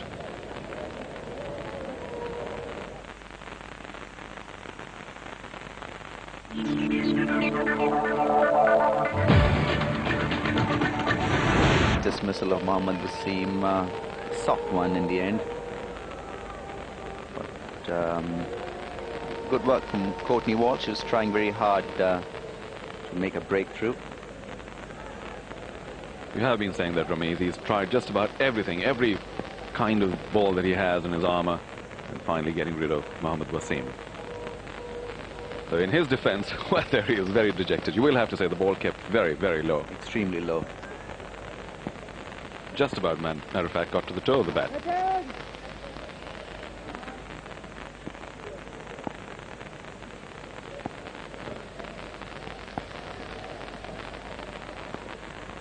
Moin once again avoiding quite easily. Yes, Moin need to look at these short pitch balls going past him rather than avoiding them. There's a definite technique of how to play these bouncers. That particular time he was well versed. He did pretty well to leave that one. But on other occasions he's been pretty ordinary leaving those short pitch and doesn't seem to have a clue. Didn't have a clue there either. Good figures at this point for Courtney Walsh. 2 for 26. He should be reasonably happy with his bowling performance, though his entire team's batting performance earlier, of course, was quite miserable. Yes, a different line from Courtney Walsh this time. Moin expecting another short one, but Courtney Walsh outthinking him, softening him up on the offside there.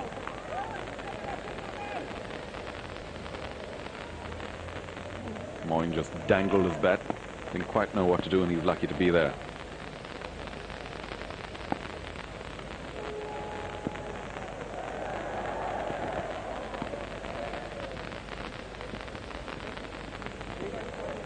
He's not happy with the line, and one can understand. He has just softened Moin Khan up, and that was a bit of a waste of a delivery. That's right, but knowing Moin, he's a determined character. And here's somebody who's 34 years old, captains the West Indies side, and has well over 300 wickets in Test match cricket. A great fast bowler indeed. Whippy and dangerous.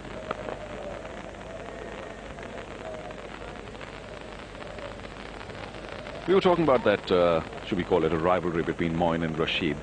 And who do you think is coming out on top? Well, Moin has always delivered as a batsman, there's no doubt about it. He's a fighter, tenacious character, but Rashid is a class keeper. And there's very little to choose between them. Both have done remarkably well for Pakistan over the years.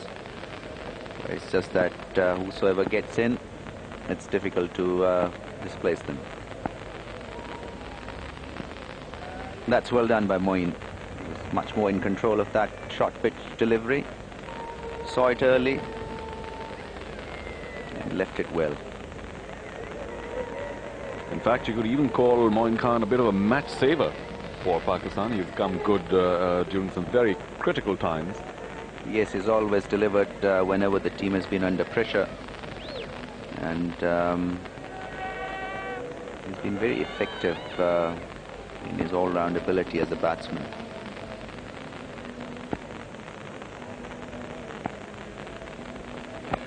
Walsh still toiling away. A short one, then the fuller one. Classic fast bowling stuff, but still unable to get rid of Moin Khan. Moin did well to dig that Yorker out. They're on the front foot, and bat coming down just in time.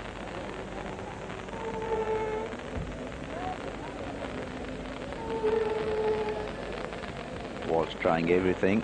The Yorker, short pitch stuff, outside the off stump.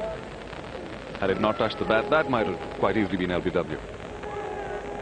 Raul Lewis to the skipper, who will get that single. He'll be happy to get off the mark.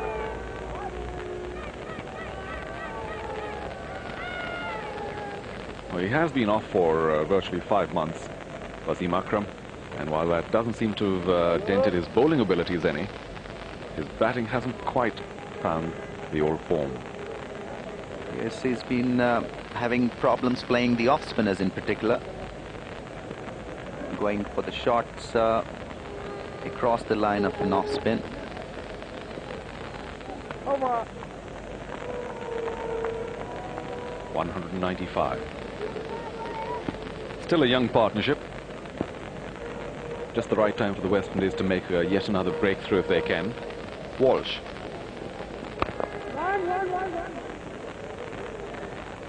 Wasim was happy to get that just wide of the stumps, patted it into the covers. Nice to pick up a few easy runs. That also brings up the 200. That little push towards the covers. He's an exquisite timer of the ball, Wasim Akram. Upa. Brought on for obvious reasons. Yes, Wasim has been having problems against the off spinner, trying to hit them across the line.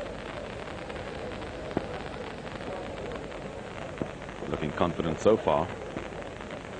Jumps out and misses the ball completely. Talk about a soft dismissal. Hooper can manage no more than a smile. That was such an easy wicket. Now, we've been talking about the bad batting form of Wasim Akram. That was terrible. Pakistan lose yet another wicket, a very crucial one. Yes, Wasim again falling to that injudicious shot that he normally plays against the off-spinners. Going across the line, trying to hit it over mid-wicket. An away-going ball and an easy dismissal there.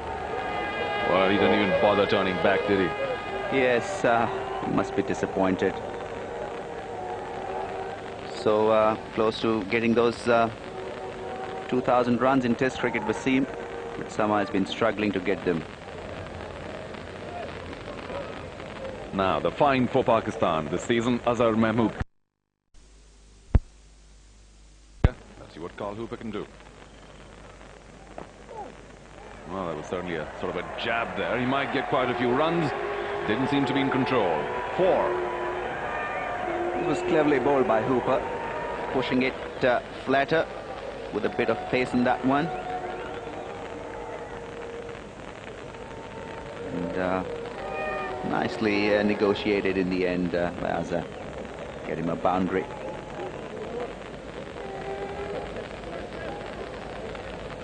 Opening the face of the bat, guarding that ball through that waking gully area. He looks very solid, does Azhar. Comes right behind the line. Never plays across. Now Moin. As Rahul Lewis comes in.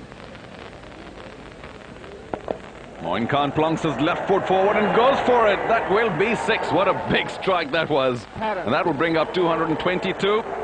David Shepherd might just be in action. There he is, the double Nelson. New ball in. Unsuccessful so far, Curtly Ambrose. Let's see whether the second new ball is better for him. 3 slips in for Moin Khan. Ambrose will be looking to get that outswing going for him.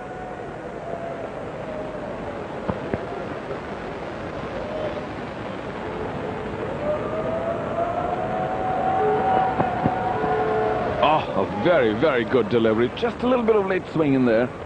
Moin Khan, should we say beaten? Of course, he did take his bat away in time. Bishop. Again, that outswing working rather well. And Azhar Mahmood looked confident while playing it through there, turning his bat. Yes, he did well to play that one down through the 3rd slip. 7, Azhar Mahmood, 15. And Pakistan placed very well in this test match. Azhar Mahmood rocks back. He had the time to hook it away. He was in control, and he gets a single. That's one game he has really worked hard at, Azhar. He's not very good at hooking or pulling fast bowlers. But recent series against South Africans and confidence in the one-days have done a word of good for him. His batting has changed completely and dramatically. And he's become a very good hooker and puller of the short pitch ball. And if you can do that well, there are plenty of runs to be taken in that area. The Arbab Niaz Stadium once again bathed in sunlight on day 3 as skipper Walsh comes in. Moin, not quite so adept at playing the short ball. And that quick single could have caused problems. Hard knock on the side yesterday. And he'll be aware of that. The start of day 3, I'm sure it's paining him a bit. Nice big splotch there where the ball must have struck yesterday. Oh, straight down into the hands of Carl Hooper. Great delivery there by Walsh. And Azhar Mahmood, who was looking good, goes rather early on day 3. A good early breakthrough for the West Indies. Yes, Courtney Walsh doing the damage again. Azhar Mahmood not in control of that off-stump delivery. Bowled with a lot of pace by Walsh. And a nice, comfortable catch to ever-reliable Carl Hooper again. They just moved away from the batsman. And a good catch by Hooper to finish off Azhar Mahmood's nice little lock of 16. Talk about how he has so much time to play. Curtly Ambrose. That one wide of the slips. And the wide third man will come into play now. They're going for that double, and they will get it. And we see Mohammed Wasim in that blue cap running for Inzamam ul Haq. It's always just a touch dangerous at the start when you do have a runner. But good aggressive running from Moin Khan. Style. Absolutely right. Terrible. Oh, handsome drive. If he beats the field, that should be 4. At extra cover, beyond the boundary. That's a lovely touch from Inzamam. Right on top of that cover drive. Minimum of effort. Moin Khan turning the face. Goes past Gully. Good attempt to field there. Now the West Indies have not been spectacular in the field. Missing easy catches on day 2. In fact, Inzamam has come back, was dropped by Courtney Walsh. An absolute sitter. Haven't seen an easier catch for a long, long time. There again, not a lot of foot movement from Moin. Must be a little frustrating for Ambrose there.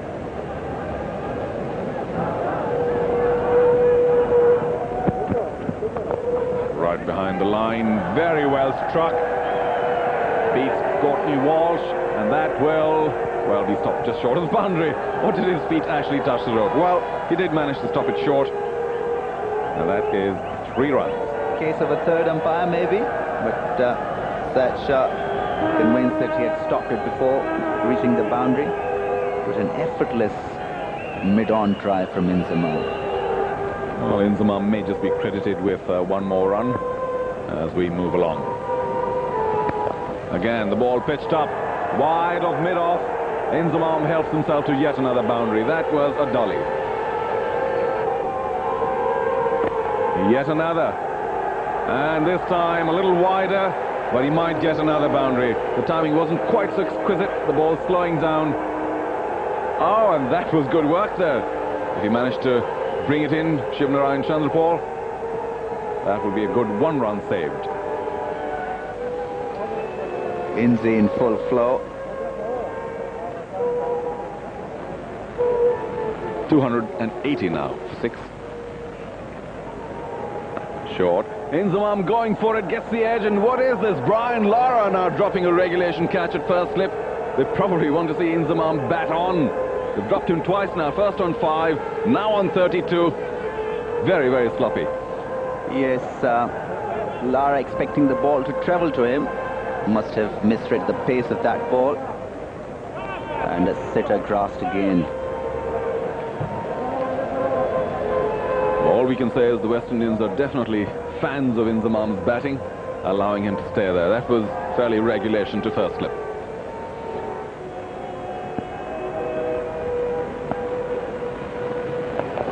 Moin Khan was batting on 48, now going for it, off a no ball. Well, wasn't he lucky? That is 6.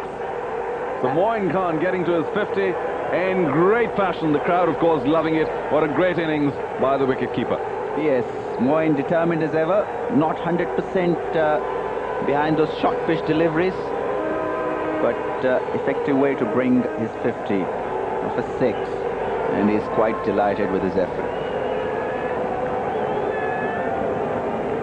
Catch that drummer there, saluting that 50, and that's Moin Khan's 7th Test 50.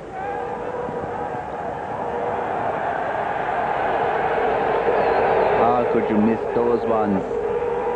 That ball was in the air for a while and Simmons didn't dive for it. I'm amazed. I'm baffled.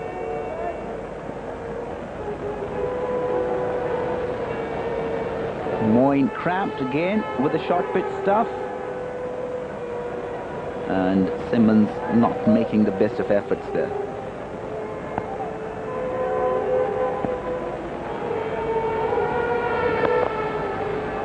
And Moin Khan makes amends. A handsome straight drive. That will fetch him another boundary. Moin doing really well to drive that one. Straight for 4. The big one, 133 for the second wicket between Saeed Anwar and Ijaz Ahmed. Also 48 for the 4th wicket. Inching towards 300 as Ian Bishop comes in. Short, Moin Khan goes for it. A very, very poor effort. And Courtney Walsh, in fact, catches that, hangs on to it. Great relief. And Moin Khan's very bold and brave innings comes to an end. 294 for 7. Moin Khan batted rather well, hitting 6 fours and 2 sixes. Yes, the ball a little wide for the hook shot to be played. Moin not fully in control. And Courtney Walsh this time not missing a sitter. They're getting the bottom edge of the bat. Skying it to mid-on for Courtney Walsh to take a safe catch. Good effort from Moin Khan. The entire team must be holding his breath, collective breath. But that's another wicket for the West Indies. Moin going with a fairly well-made 58. Oh, they'll try their best, but with Mushtaq operating in the 4th innings, I doubt very much whether they'll be able to stand the pressure. Oh, a straightforward catch. This time Lara pockets it. He couldn't have missed that even if he wanted to. And Bishop takes another wicket. Arshad Khan never looked like he was going to stay there. And he might be even relieved to now walk out, not having done much on his debut. The counselling worked for Ian Bishop. Courtney Walsh had a few words with him. And this was the result. Arshad playing away from the body. And Bishop would be delighted with his efforts. He finally got the ball in the right spot. Not a very brilliant debut there for Arshad Khan, though his captain Ramiz Raja in the Allied Bank team, of course, will have a few words to say later. Bishop to Shahid Nazir now, who comes in ahead of Mushtaq as well. Greeted by a bouncer, but misdirected, and he could duck out of the way quite easily. Oh, this time he couldn't get away. That must be a painful blow. He's taking it well. Well, Shahid Nazir is doing well. He's doing the right thing to get on to the front foot when he's playing Ian Bishop. But he has to look at the ball when ducking, and he hasn't done that.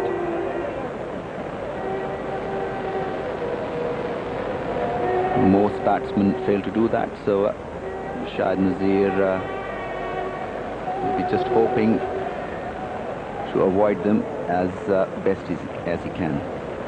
Looked like that got him on a combination of shoulder and face guard. Might have been walking back with a cracked jaw about 20 years ago. But he's right there. He's bowled rather well for Pakistan. That one was pitched up. Shahid Nazir goes through with the shot, just eluding Courtney Walsh's extended hand.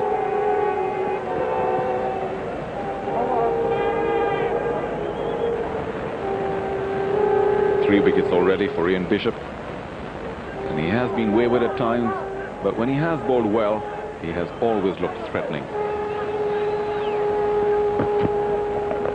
Enzamam swings it around. And nobody there at mid-wicket is going to be 4 runs. But he played that shot earlier. That was the time that he created an opportunity for Courtney Walsh. Misread the bounce. This time, pulls it off. Yet again. Well, an absolute repeat of that shot. And he'll get yet another 4. That's quality batting from Enzamam.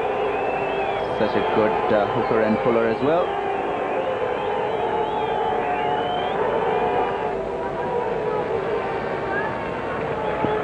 Enzamam obviously has decided that he might be running out of partners soon. Let's get a few runs. Waited on that slower one and has played it so well. That will be his 50. And despite all those chances that he got, a fine 50. A great innings. Under pressure, he was hampered with his toe injury. Wanted to produce for Pakistan so as to bring them a lead of at least 200 runs. He's done remarkably well to get those 50 of 117 balls.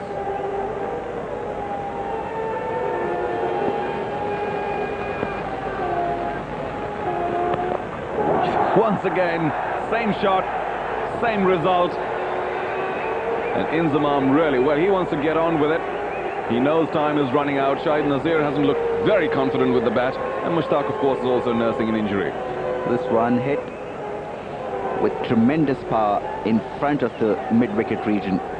They had a fielder there, but it was far too quick for him to ever have a chance of stopping that. Inzamam has paced his innings really well with the tail-enders batting alongside with him. He's grabbed every opportunity to attack. Shahid Nazir goes for it straight over the bowler, and anywhere in the world that will be 4 runs.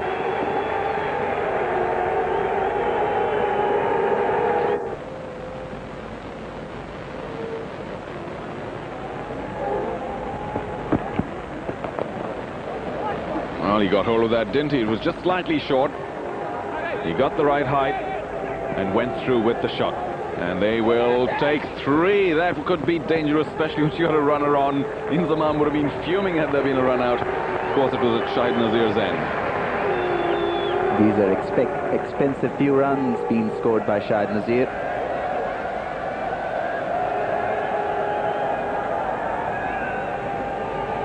Pakistan climbed to 335. And Inzamam looking good. Played it late. The ball was short. They will find a fielder though. 2 runs. Not a lot of feet movement from Inzamam.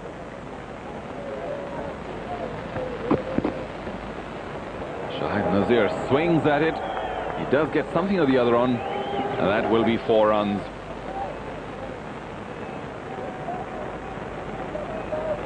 Raul Lewis, 70 runs in his 19 overs so far.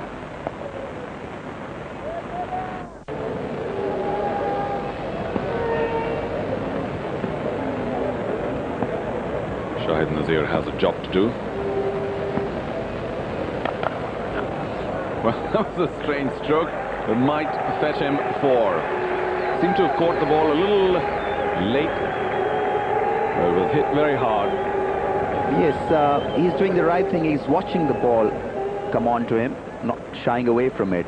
And that is why he's been so effective lately of playing that ball, short ball, through the mid-wicket or mid-on region there.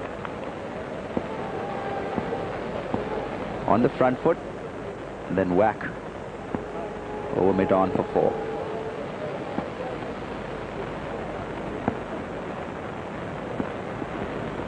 Oh, that one got through. So a few short deliveries, and Courtney Walsh finally causing Shahid Nazir to walk back to the pavilion. Can't say it was a great innings, but he certainly stood there with Inzamam for a while. That stand of near 40 certainly helped Pakistan's cause. An excellent yorker from Courtney Walsh. Beautiful delivery for a tail-ender. Now just 1 more wicket to fall for Pakistan, and let's see whether Inzamam will get enough support to try and get to his 100. Shahid Nazir out for 18. He was there for well over an hour though. That helped. Steps out, whack. That should certainly be 6. That was a very, very powerful blow. Inzamam, of course, in a hurry now to try and get as many runs as possible. Yes, there was a fielder at long on, but powerful Lindsay, backing his instincts, and talent went over him. Phil Simmons has bowled only 1 over so far, given away 4 runs, so he's given away 3 more than he scored for the West Indies. Bowled by Mushtaq for only 1. Hasn't had a match so far that he'd like to remember.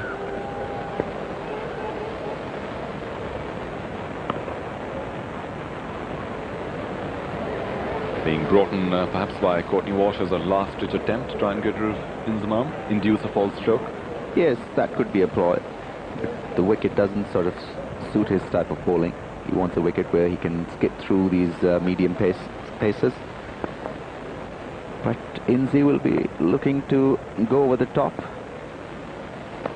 And he does, straight over Phil Simmons. That was a powerful blow.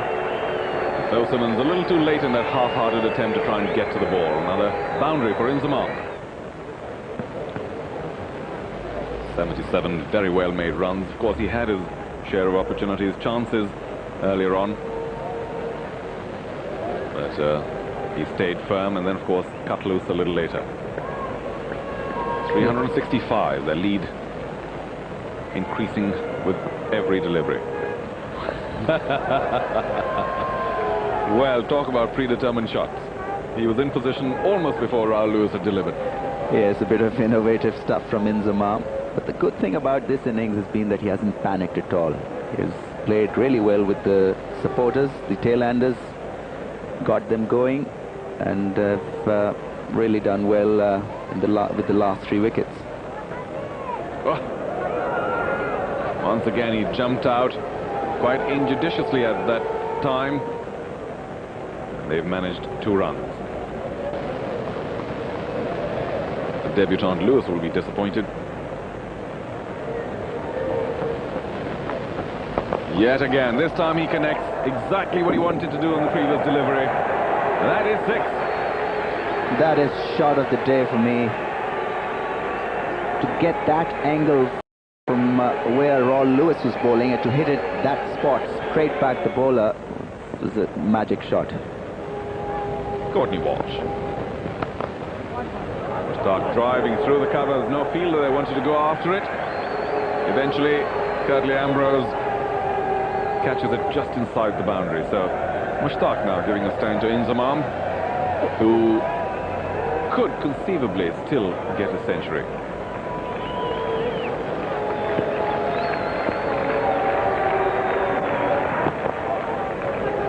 Dug out rather well, and Mushtaq scampers quickly across for a single and turns it into 2. That's What does he? running. They asked for the third umpire. It was just a touch risky, considering that Inzamam will be looking to try and get to his 100. And a good throw there by Stuart Williams. This could be dangerous. Well, Mohammad Wasim is not in the picture, so... Well, the benefit of doubt from that roar of the crowd obviously going to the batsman, and Inzamam is still there.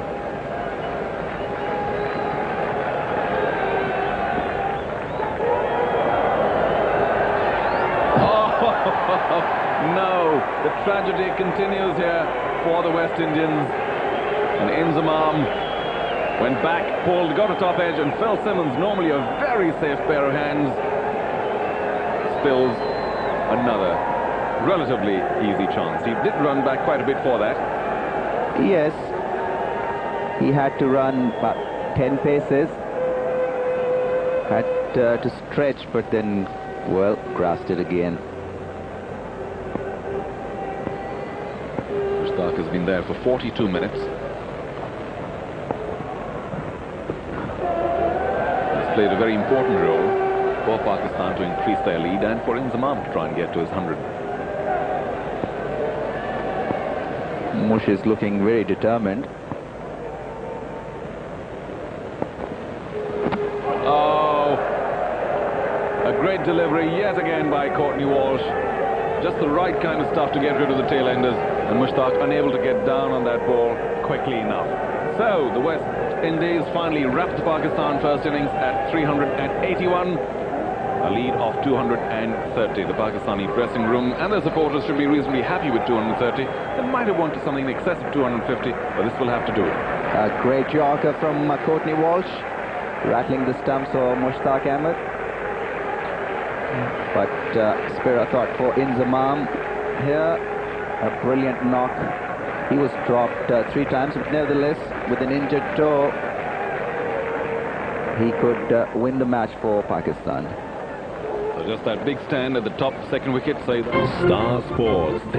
After tea, and the West Indies 230 behind. Shovan Campbell the face. Now he was rather unlucky in the first innings, being given LBW to Mushtaq Ahmed, the ball possibly going down to the leg side. Let's see what he can do. And the second, another big shout by Wasim Akram to start things off, just as he did in the first innings.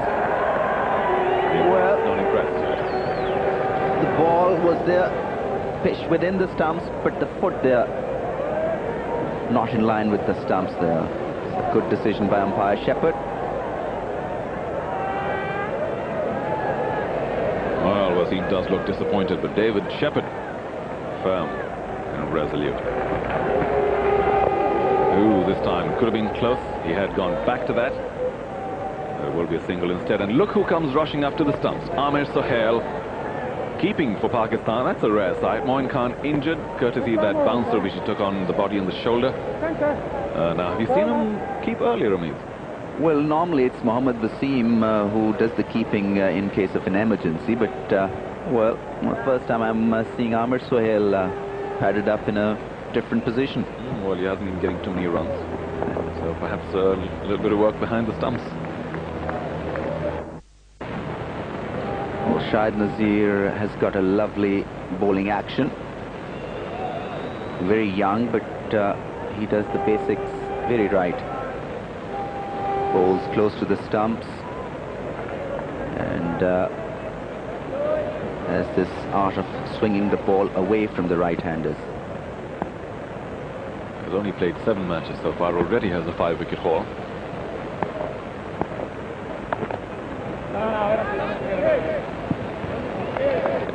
Pakistan some sort of a total for a win in this first test at Peshawar. Oh, again a big shout by Wasim Akram this time. Umpire Shepherd says, you were plumb. And he has to walk back to the pavilion. So Stuart Williams scoring only 2 before falling to Wasim Akram. He has maintained that line, Ramiz, and finally paid dividend. Yes, poor footwork yet again from Stuart Williams. I thought he must have learned a few things. But getting out in the first innings, nothing. There was absolutely no doubt there that the ball would have knocked the middle stump over. Stuart Williams' bat a long, long way away from his pad, and he walks back after only 13 minutes, scoring 2. Now then, Shivnarine Chanderpaul, just a while ago, Mr. Dependable for the West Indies, but of late he's been having a bit of a problem, but with an average of over 50, you can't really complain. Yes, he's a very good player, very good young player. And this one, again, a nothing shot there from Stuart Williams. And Wasim making the inroads very early on.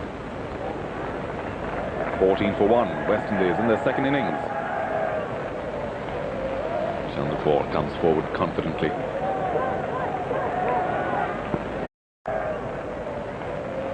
Chanderpaul comes forward confidently. A very solid kind of bat, doesn't give the bowler too many opportunities. Oh, he got out to a rather silly looking shot in the first innings, and surely he's back now in the second innings, far more determined. Yes, he's not shuffling that much in this innings, but the method to succeed here on Pakistani wickets is to play forward. By playing forward, you kill the movement of the reverse swing and also stand a better chance of not getting LBWs.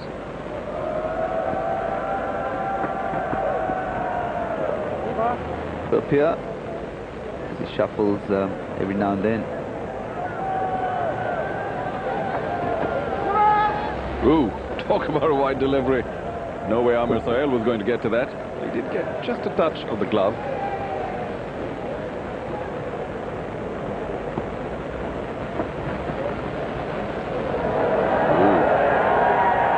That was quick. That was a sharp one from Wasim Akram. Amir Sohail has so far let 9 byes go. A flash outside the off stump. A thick edge, 4 runs. Well, not a great shot, but Shahid, I think, is struggling here. It's not 100%. Once again, plenty of time there for Shogun Campbell. And it results in a boundary. The chase the West Indies have lost their first wicket. Chanderpaul pulls, beats the fine leg. Nice boundary. Nicely in position there, Chanderpaul. 5 wickets in the first innings for only 35 runs. Brilliant leg spin. Chanderpaul, did he get an edge? Mushtaq makes a vital breakthrough yet again. That's a big blow for the West Indies. They needed Chanderpaul to stay there, and he goes to the fine work by Mushtaq Ahmed. He'll be very, very disappointed. So will his entire team. Yes, Chandrapal beaten India there. Not knowing whether the ball was a leg spinner or a wrong one. Hitting the pad of his bat and lobbing an easy catch in the slips, and Mushtaq is delirious. That's an important wicket for Pakistan. Chandrapal has done so well for them in recent times, going out for 14. But he is replaced by arguably the finest batsman in the world. Lara taking his time. I suspect that was a loose delivery had he faced it a few minutes from now. The Chandrapal going for the drive, inside edge, and an easy catch to Ijaz.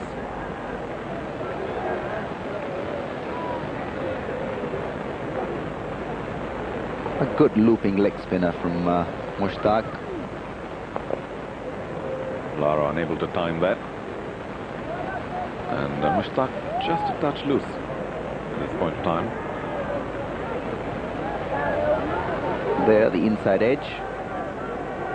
A strange, Ramiz, how players these days always throw the ball up and then eventually land up warning somebody or the other before it lands in someone's head.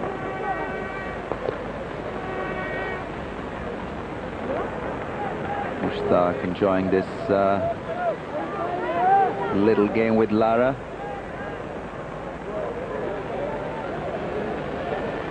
Seems to have an aggressive intent. He has been stroking the ball, well, looking for runs, not exactly patting it back. Finally a flick towards fine leg. I wonder if it did catch bat. And Arshad Khan prevents more. So a leg by then. Lara still to score. Lara just needs to be his natural self. Class act. And I'm sure anything loose will be punished severely by him. Well, he really went after that. It was just wide. It gave him the width, the space, and Lara launched into it. Yes, by width, he opened his shoulders to caress that one. There, the shoulders opened up to get the maximum utility of the width that was provided to him by Arshad.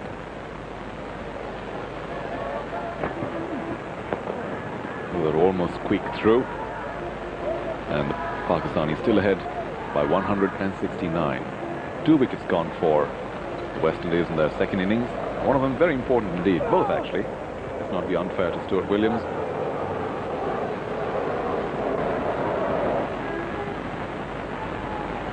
Campbell on 28. He's been there for well over 1.5 hours. Lara, that was timed so sweetly. Hardly any effort there. All rest, all timing. And 4 runs to mid-wicket. That's class and elegance for you. 5 now. We are drawing towards the end of day 3. The shadows lengthening.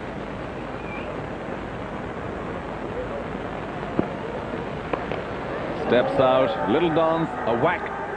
And that will fetch him 4 runs.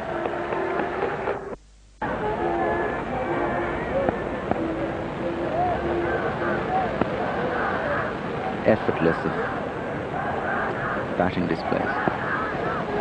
Once again the dance, and this time it could have been a touch dangerous. He still managed to get the ball, went through with it, and this time along with the spin for 4 and long off. Well, Lara attacking the debutant here, hitting him over mid-off. Ball from wide of the crease. But no stopping Lara when he is in this mold. Should be looking forward to a better bowling display. That is his strength.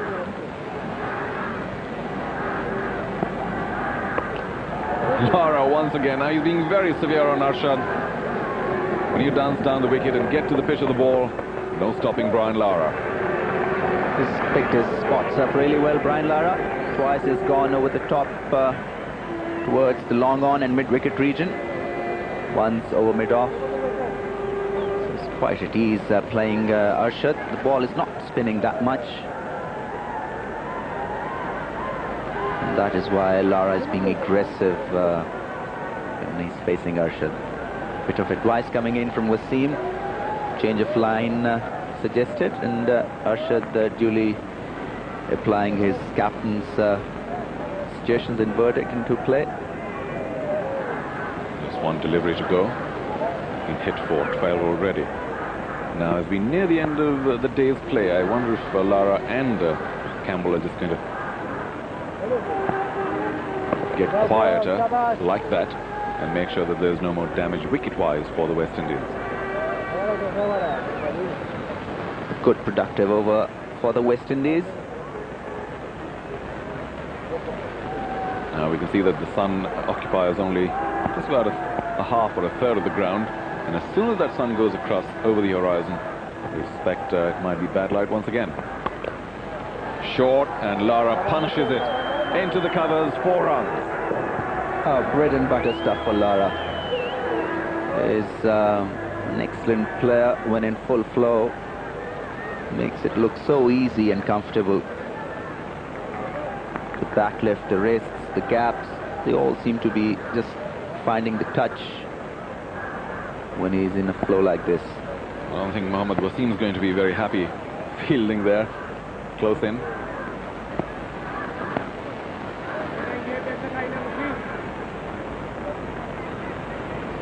She seems just a touch confused about where to bowl to Brian Lara. It's usually very wide outside the off stump. Well, he's trying to bring that leg spinner back onto his off and middle stump, but the ball is not spinning that much for him, so that could be one reason why Lara has been hitting him through the offside. But this time, no question of an LBW. Lara well forward. Well outside the line as well. But Mushtaq is so competitive, he's not going to let the opportunity for a shot go by. Lara is looking good, and Amir Sohail, a strange, unfamiliar sight behind the stump. Again, stepping back, rocking back, this time through extra cover. That'll be another 4. That's vintage Lara for you. Mushtaq just erred a little bit here, and bang, through the gap once again for another beautiful driven 4.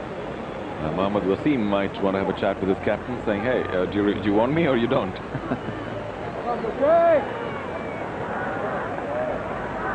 Amir Sohail urging Mushi to come on, come on. But I think he'll be requiring to do more than that. Yet another similar ball, similar result. This time a little straighter. This innings can really dent the hopes if it continues for a longer duration of time. The quality about his hitting has been his ability to find the gaps, and every time, every occasion, he has middled the ball, found the gap. Lara on the verge of overtaking Sherwin Campbell, who's been there for quite a while. It's been a lovely, aggressive knock by Brian Lara. A pleasure to see. Day 3 at Peshawar, just about coming to a close now. That shot again, rocking back and driving it through mid-off.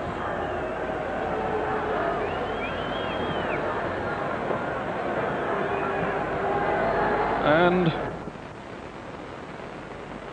Azhar Mahmood will start things out. And we do have Mohammad Wasim as the keeper. Yesterday it was Amir Sohail who stood in for Moin Khan and went through rather quickly. Batsman in 2 minds there, whether to leave it or play it, and missed it in the end. A big shout by Azhar Mahmood. The ball was cutting in, perhaps too much. And of course, Campbell was well in front. Now this is the day of reckoning for the West Indies. They'll first have to erase that deficit and then of course try and set Pakistan a total.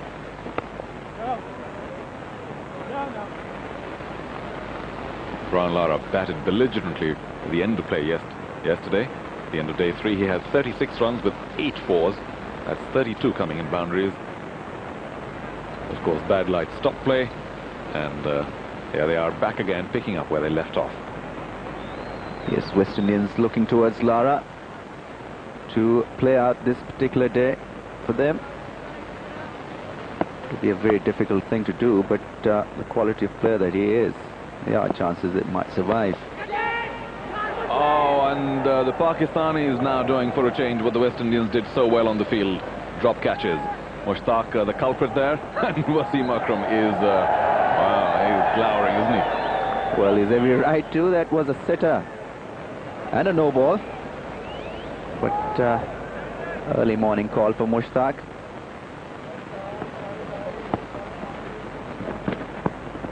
Azhar Mahmood brings it back in, and the umpire had no hesitation at all. David Shepherd's finger was up and down before we could see it. Brian Lara adding to the disappointment of the West Indies, out in the second innings, and now it'll be very difficult for the Windies to try and get back into this test match. Yes, late on that shot, Brian. Playing from back of the crease. Hardly any footwork, and caught in front of the wickets. Great blow for the West Indians here. And Azhar Mahmood, the talented youngster, is delighted. I think by the time Azhar Mahmood actually turned around, umpire Shepherd's finger was up and down already. Lara out for 37, 8 fours. And Carl Hooper now trying to take the West Indies out of this deep depression that they're in, to bail his side out. A lovely straight drive from Carl Hooper.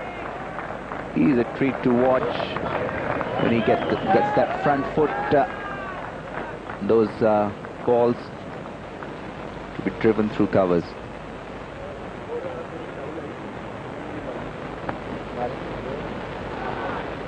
One must say that the West Indians are in all sorts of trouble. They do have Hooper there and Campbell, who's doing rather well at 47, but they still have a long way to go if they are to make Pakistan bat again.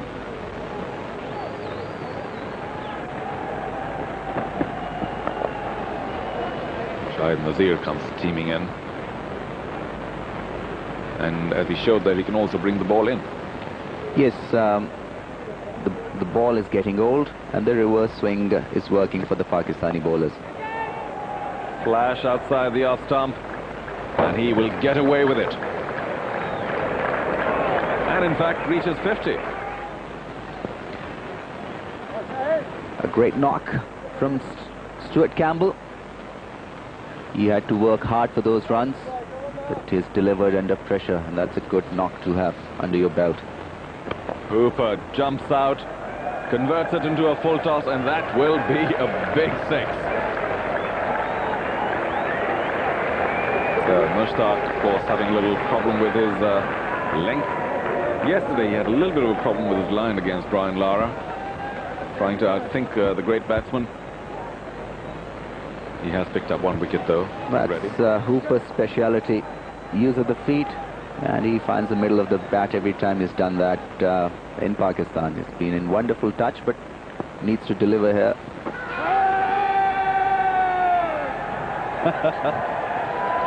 Umpire Saeed Shah shouting just about as hard as Mushtaq did there. In fact, appealing to Mushtaq that, for God's sake, that's not out. Ball going down the leg, the wrong one. Look at where Mohammad Wasim ends up, way down the leg side.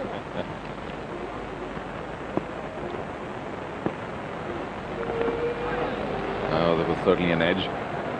That kept very low to the right of the slip, and a boundary for Carl Hooper. That was a good ball from Mushtaq.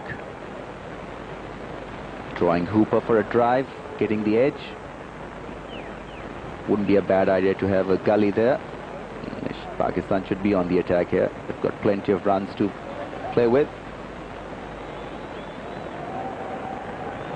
Being as competitive as Mushtaq is, he would be getting increasingly more frustrated by not being among the wickets on day 4. Again. Oh, that's a brilliant catch by Saqlain, who'd come in as a substitute. The ball was tossed up. It was there for the hit. And Carl Hooper did, but just a little bit in the air. And that was the end of perhaps the last hope, really, for the West Indies. Hooper going for that cover drive and a brilliant catch by Siklan. Extreme disappointment on the face of Carl Hooper. He knew. A looping delivery from Mushtaq. Hooper knocked on top of that one. And Siklan positioned really well there by Wasim Akram in a halfway sort of a situation in the covers. Did extremely well to get that. Hooper gone for 23. West Indians looking into the hole. 4 wickets down, only 145 on the board. Didn't quite collect it cleanly, but they might have always made that run. 6 wickets in hand, just about 80-odd runs to go. Looks like Pakistan will have to bat again. Well, it all depends on this man who's bowling right now. He's a great bowler to have when the tail-enders are up front.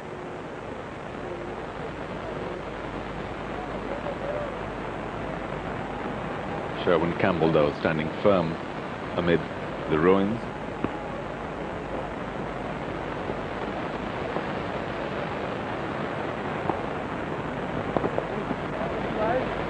Whips that round to fine leg.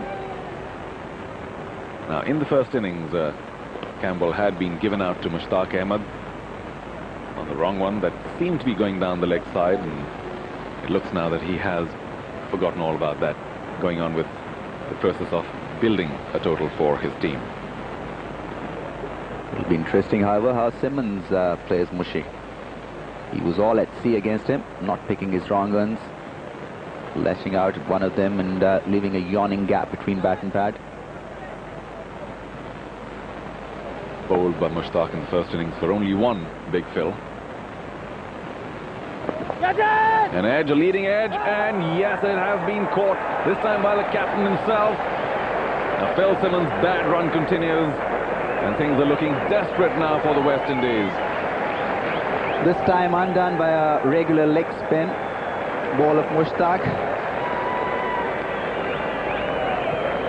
He was not very sure of the footwork. Not fully forward. Playing right across that one. Closing the face of the bat, and a very good catch by Wasim Akram there. Had to cover a bit of ground quickly, and he's delighted, so is Mushi. David Williams. Williams steps back, and that should be plumb, but the umpire says not out. Well, we need to have a good look at this one. Whether the ball was pitched within the stumps. No, it did not, and maybe missing the leg there. Look at where Wasim, the keeper, ends up his guard. David Williams still there, along with Sherwin Campbell, and they have a job on hand. 75 runs in arrears. Looked like a bad pat opportunity. Went too quickly for the man at Selim Miroff. This was definitely a bad pat chance, and Siklan not fully in control of that one. Went sharply to him. Oh, the googly. Williams had no idea, but he's still there. Mushtaq pleading desperately to get a decision in his favor. The wrong one. Spinning a long way. And hit him outside the line as well. Padding up, so David Williams living dangerously. David Shepherd's quite happy to let him get away with that deliberate padding. Wasim Akram comes back on to Sherwin Campbell. That was a half-hearted little jab there in front. Wasim Akram, a big appeal, and David Shepherd upholds it. That was the last real breakthrough that Pakistan required. Sherwin Campbell had done very well. Came in as the opener towards the end of day 3. And after making a very useful 66, he trudges back to the pavilion. Good decision by David Shepherd there. He had to decide whether the ball was pitched within. Yes, it did. And not a lot of front foot coming into play there. Played from the crease And Wasim Akram, the rightful owner of this wicket. Sherwin Campbell, well, he knows that, in a sense, despite scoring 66, his side has been let down. Oh, set my soul In trouble. David Williams decides to go for it. Eludes all the fielders there. Azhar Mahmood, the last one, bends down, doesn't reach it in time. Eventually does, but only for the ball to touch the ropes. That should be 4. You can check all you like, Mr. Shah. We'll see him give the signal soon enough. There you are. So David Williams with a fine boundary off Mushtaq Ahmed.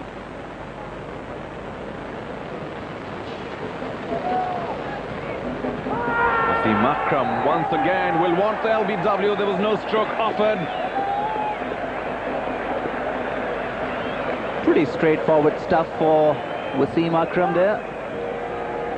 Batsman not offering a shot, hitting plumb in front of the wicket.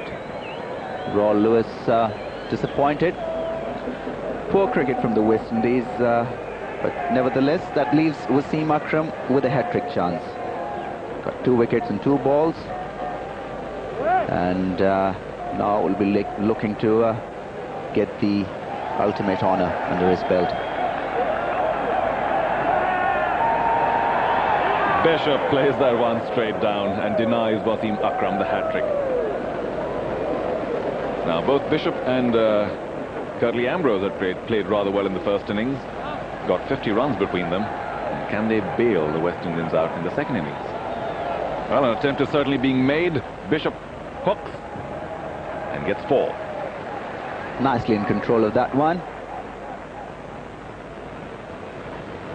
The reverse swing doing the damage for the West Indians here. Wasim Akram, a great exponent of that dart. He's really working hard on that ball.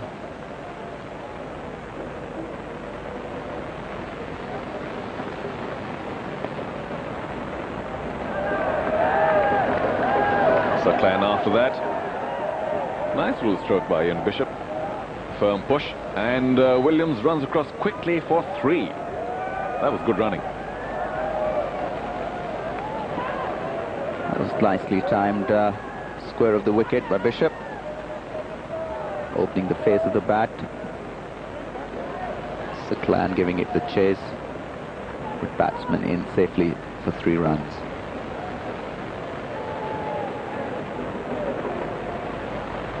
He does turn quickly and release the ball very quickly as well. Wasim Akram probing for that LBW line. The ball turned away, and Williams helps himself to a single.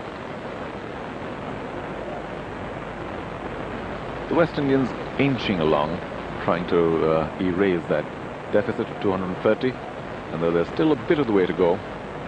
Yes, a good throw there. Charu might have caused a bit of hiccup there for the West Indians.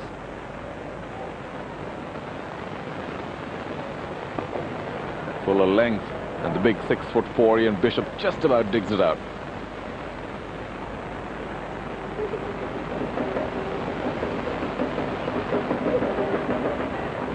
Wasim has bowled an extended version of his bowling spell. He's into maybe his 9th over. Driven straight down. Miroff wasn't really in position to stop that, or he does. And did he touch the line while touching the ball for the second time? We'll find out soon enough. A nice stroke though by Ian Bishop, patting it straight back next to the bowler. Technically, I think this is 4, because when he stops the ball with his hands, his feet are touching the rope.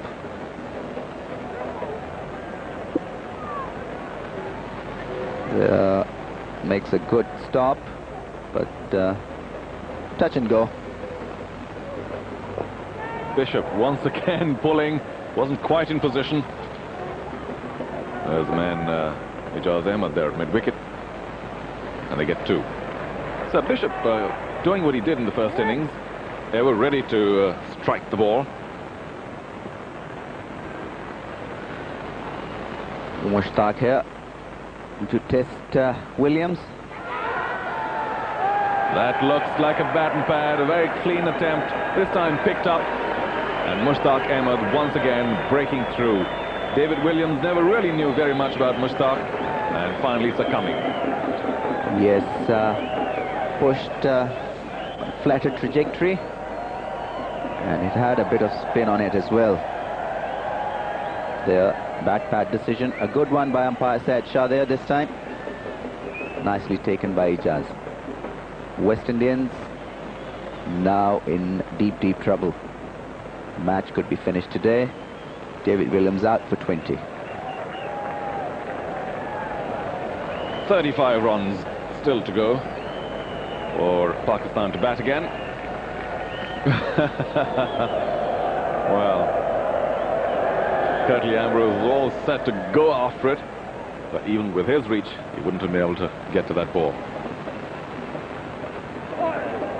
He does eventually go for it. Mohammad Wasim, the stand-in keeper for Moin Khan, unable to read that, and 4 byes. Well, Ambrose will be looking to hit Mushtaq over the top again in this innings as well, but I don't know whether he'll be as successful as he was in the first innings.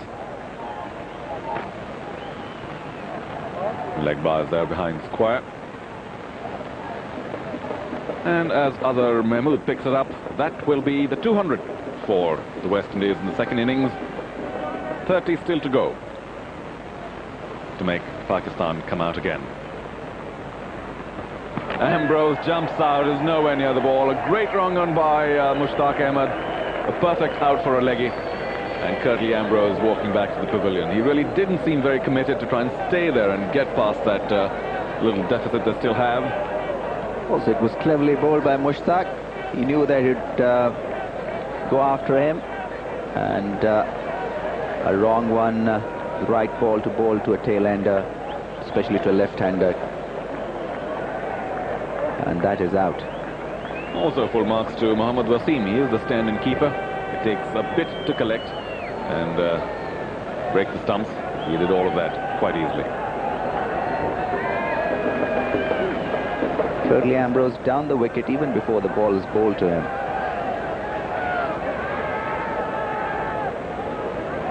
Obviously the third umpire is coming into play, and the decision goes for the crowd. Could easily make that out by the roar. Curtly Ambrose finally having to walk out. Made only 1, unlike the first innings. Right, last man in for the West Indies. Still a few runs to score, and Mushtaq Ahmed looking very, very good.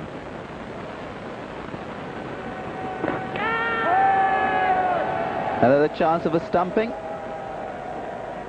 But David Shepherd convinced that the foot was within the crease. It was lifted just for a second, but then it stays back down.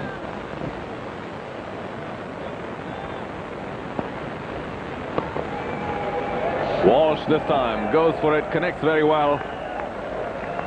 And although Pakistan will not be unhappy to give the 6 away, it just gives the West Indies a glimmer of hope. Yeah. And a brilliant follow-through from Walsh. He stood his ground. They watched it sail past everyone. A huge hit for a massive 6. Wasim Akram appeals, and that really is plumb. So, Pakistan winning the first Test match against the West Indies by an innings and a few runs. Great work done by the Pakistan team. They stuck to their task, and the West Indies once again capitulating without very much of a fight in the second innings. Yes, a great win for Pakistan. They needed this win, especially after losing to South Africa. Wasim Akram had to deliver both as a bowler and a captain, and he did it really well. He also helped in to lift the sagging spirit of the cricketing nation. And I'm very happy for the Pakistan team here. Being part of them in recent times, I know the pressure that they were going through. And it's a great win by an innings. Wasim taking 4, but Mushtaq Ahmed taking 10 wickets in the match. 5 for 35 in the first innings and 5 for 71 in the second. Brilliant work by one of the finest leg spinners in the world.